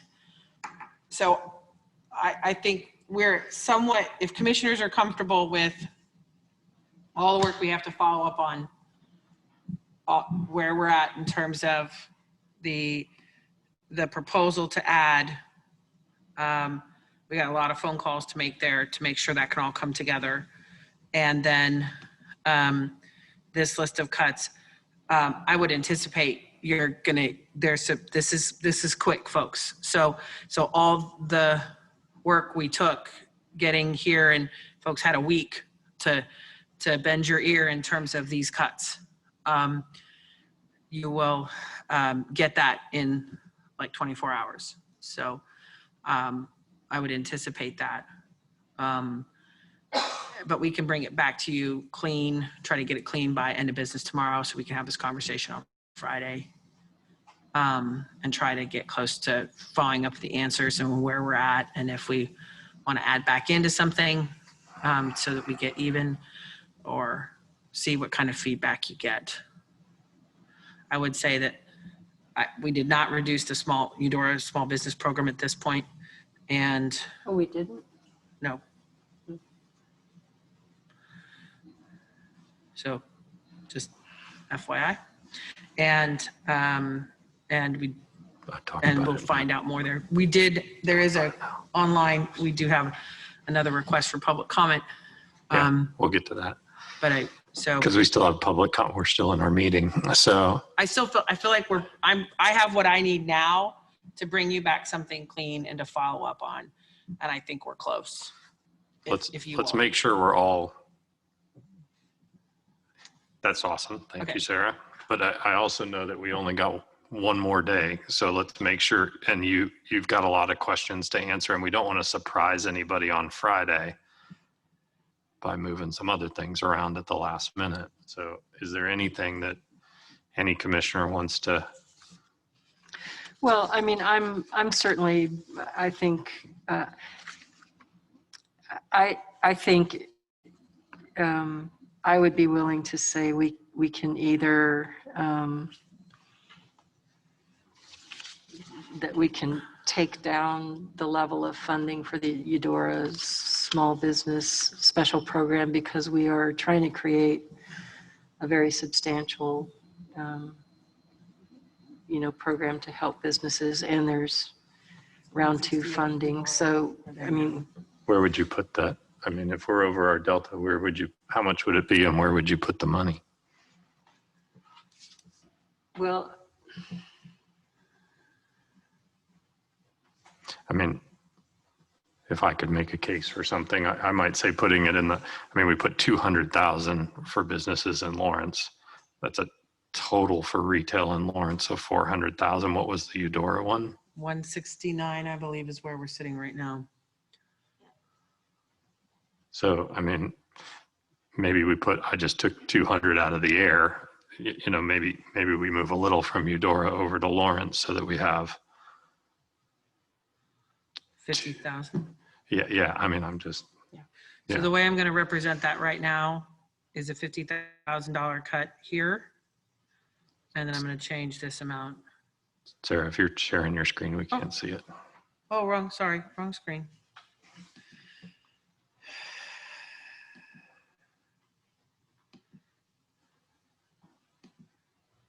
So that's good. Thanks. On this, so on the cuts, I just added the City of Eudora direct aid plan small business cut of 50,000. This is the cut page, total reductions. Mm-hmm. And then I will make this DLI retail program instead of 400, 450. Mm-hmm.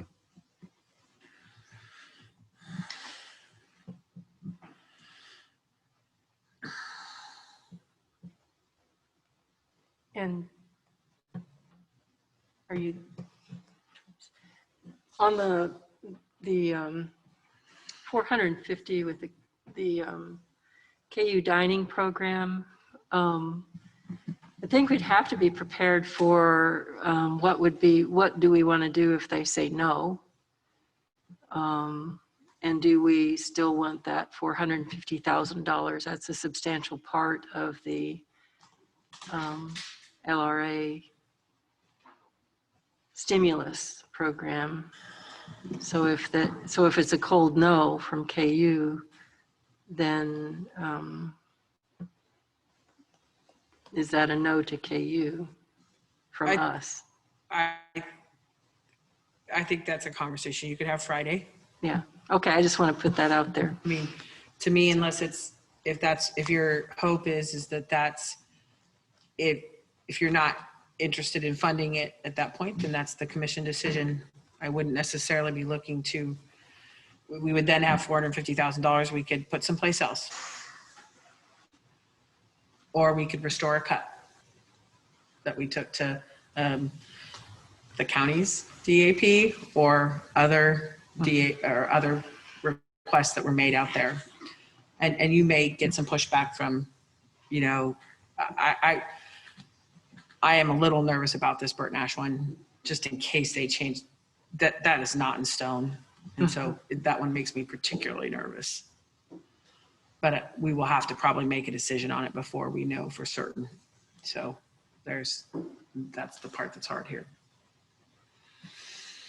Okay, I feel like we're at a move on. I'm willing to ask KU Housing and get back on that. And I think we could do it Friday. Do you need any help with any of these phone calls? I mean, we've put let me decide in the morning. But I think we can do it right now. Okay.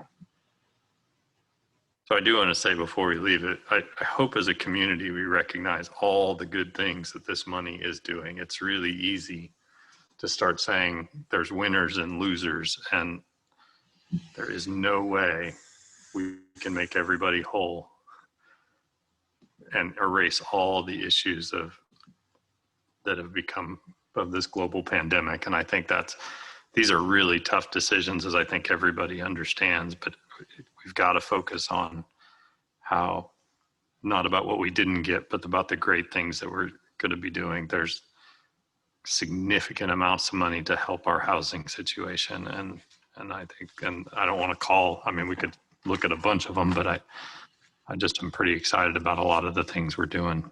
So I don't know if commissioners have anything else they want to add before we run to appointments and general public comment.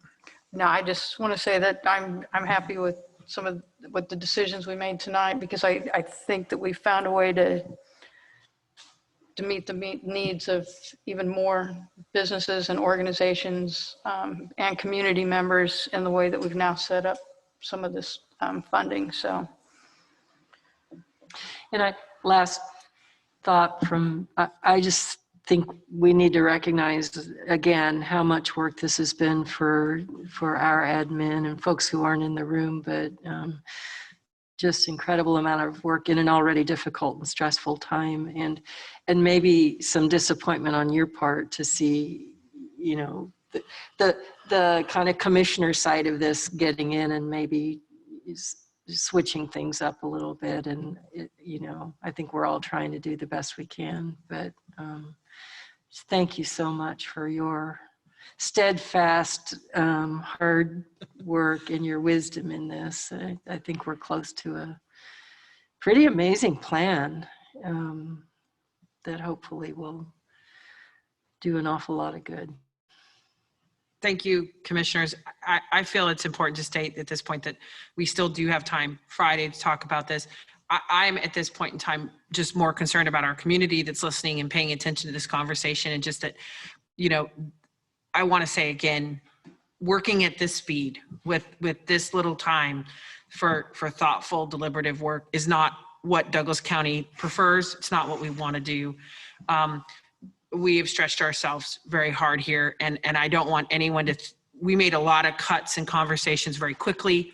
I do want to give commissioners time to think about it, to reflect on it, sleep on it, make sure that they're comfortable with where we are, that we're all comfortable with where we are.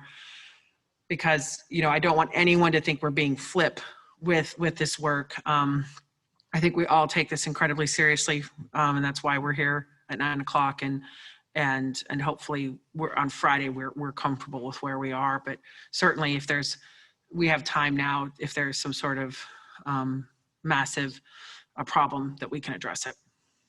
So thank you, commissioners, for your diligence on this work tonight. Okay, we're going to move on to appointments. We did get one notice last week. We have a number of appointments. And Yes. yes, we can take care of that one first from last week. Sure. You want to go ahead with that one, or? I can't remember the name of the board, but it was Lori Powell. And yes, I would like to nominate her to Property crimes. Property Crimes Board. I would second. All those in favor say aye. Aye. Aye. Then I have two reappointments. I would like to reappoint Greg Gardner to the Community Corrections Advisory Board. Second? All those in favor say aye. Aye. Aye. And I would like to reappoint Phil Metzger to the Board of Zoning Appeals. Second? All those in favor say aye. Aye.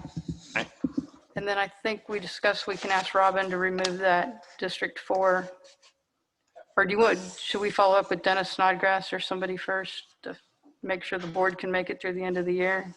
We'll verify. Okay. Thank you, Commissioner Drews. Oh, any other appointments?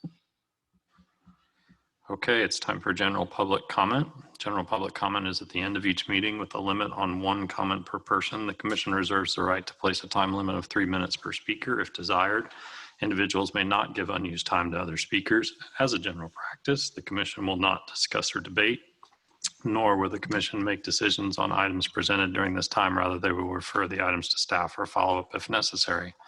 All comments should be directed to the county commission. If you are online and would like to provide public comment, you'll need to raise your hand and Jill will enter you into our meeting. We just had one and it's Dan Partridge, and you're all set to go, Dan. Hi, Dan. Good evening. Thank you for the work you did tonight. I just wanted to react to the PPE conversations that you had and make the point that the PPE for non-medical personnel is the PPE that you're wearing. It's a cloth mask. And as I was, and we just got done purchasing 10,000 masks at a cost of $28,000. If you extrapolate that out, I don't know what's in the LRA PPE request, but 1.6 million buys 571,000 masks at the cost that we spent.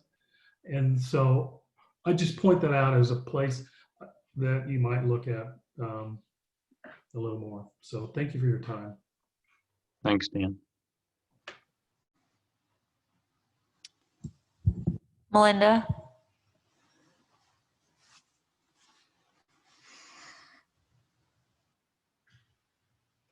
Hi, Melinda. Go ahead and unmute yourself. Hi, gosh, this was probably the most painful BOCC meeting I've ever attended or watched. And I want to commend all of you, including staff, for all the time and energy you all put into this. And I really hope everybody in the community can watch this and realize it, because there's so much that needs to happen. And I think you guys have done a tremendous job. So I just wanted to let you know that, and thank you. Thank you, Melinda. Appreciate that.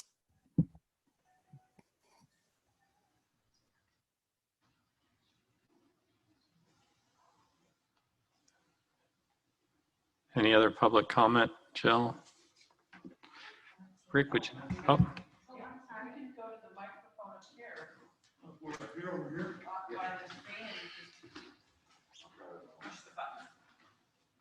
Very good.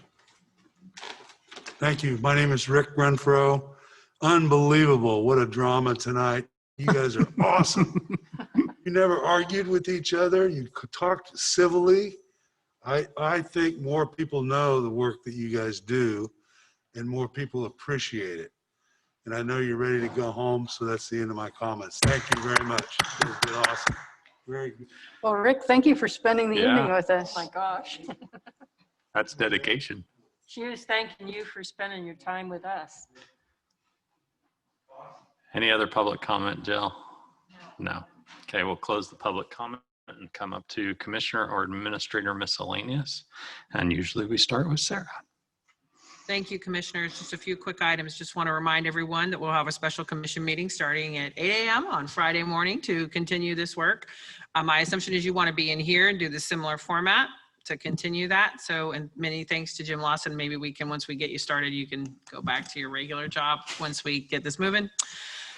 Then we will need to be adjourned. And actually, I need to correct this. The memo says that the judge's luncheon will be at the CRB conference room, that it's not, we will be out at the Flory Meeting Hall. So we'll have lunch after that.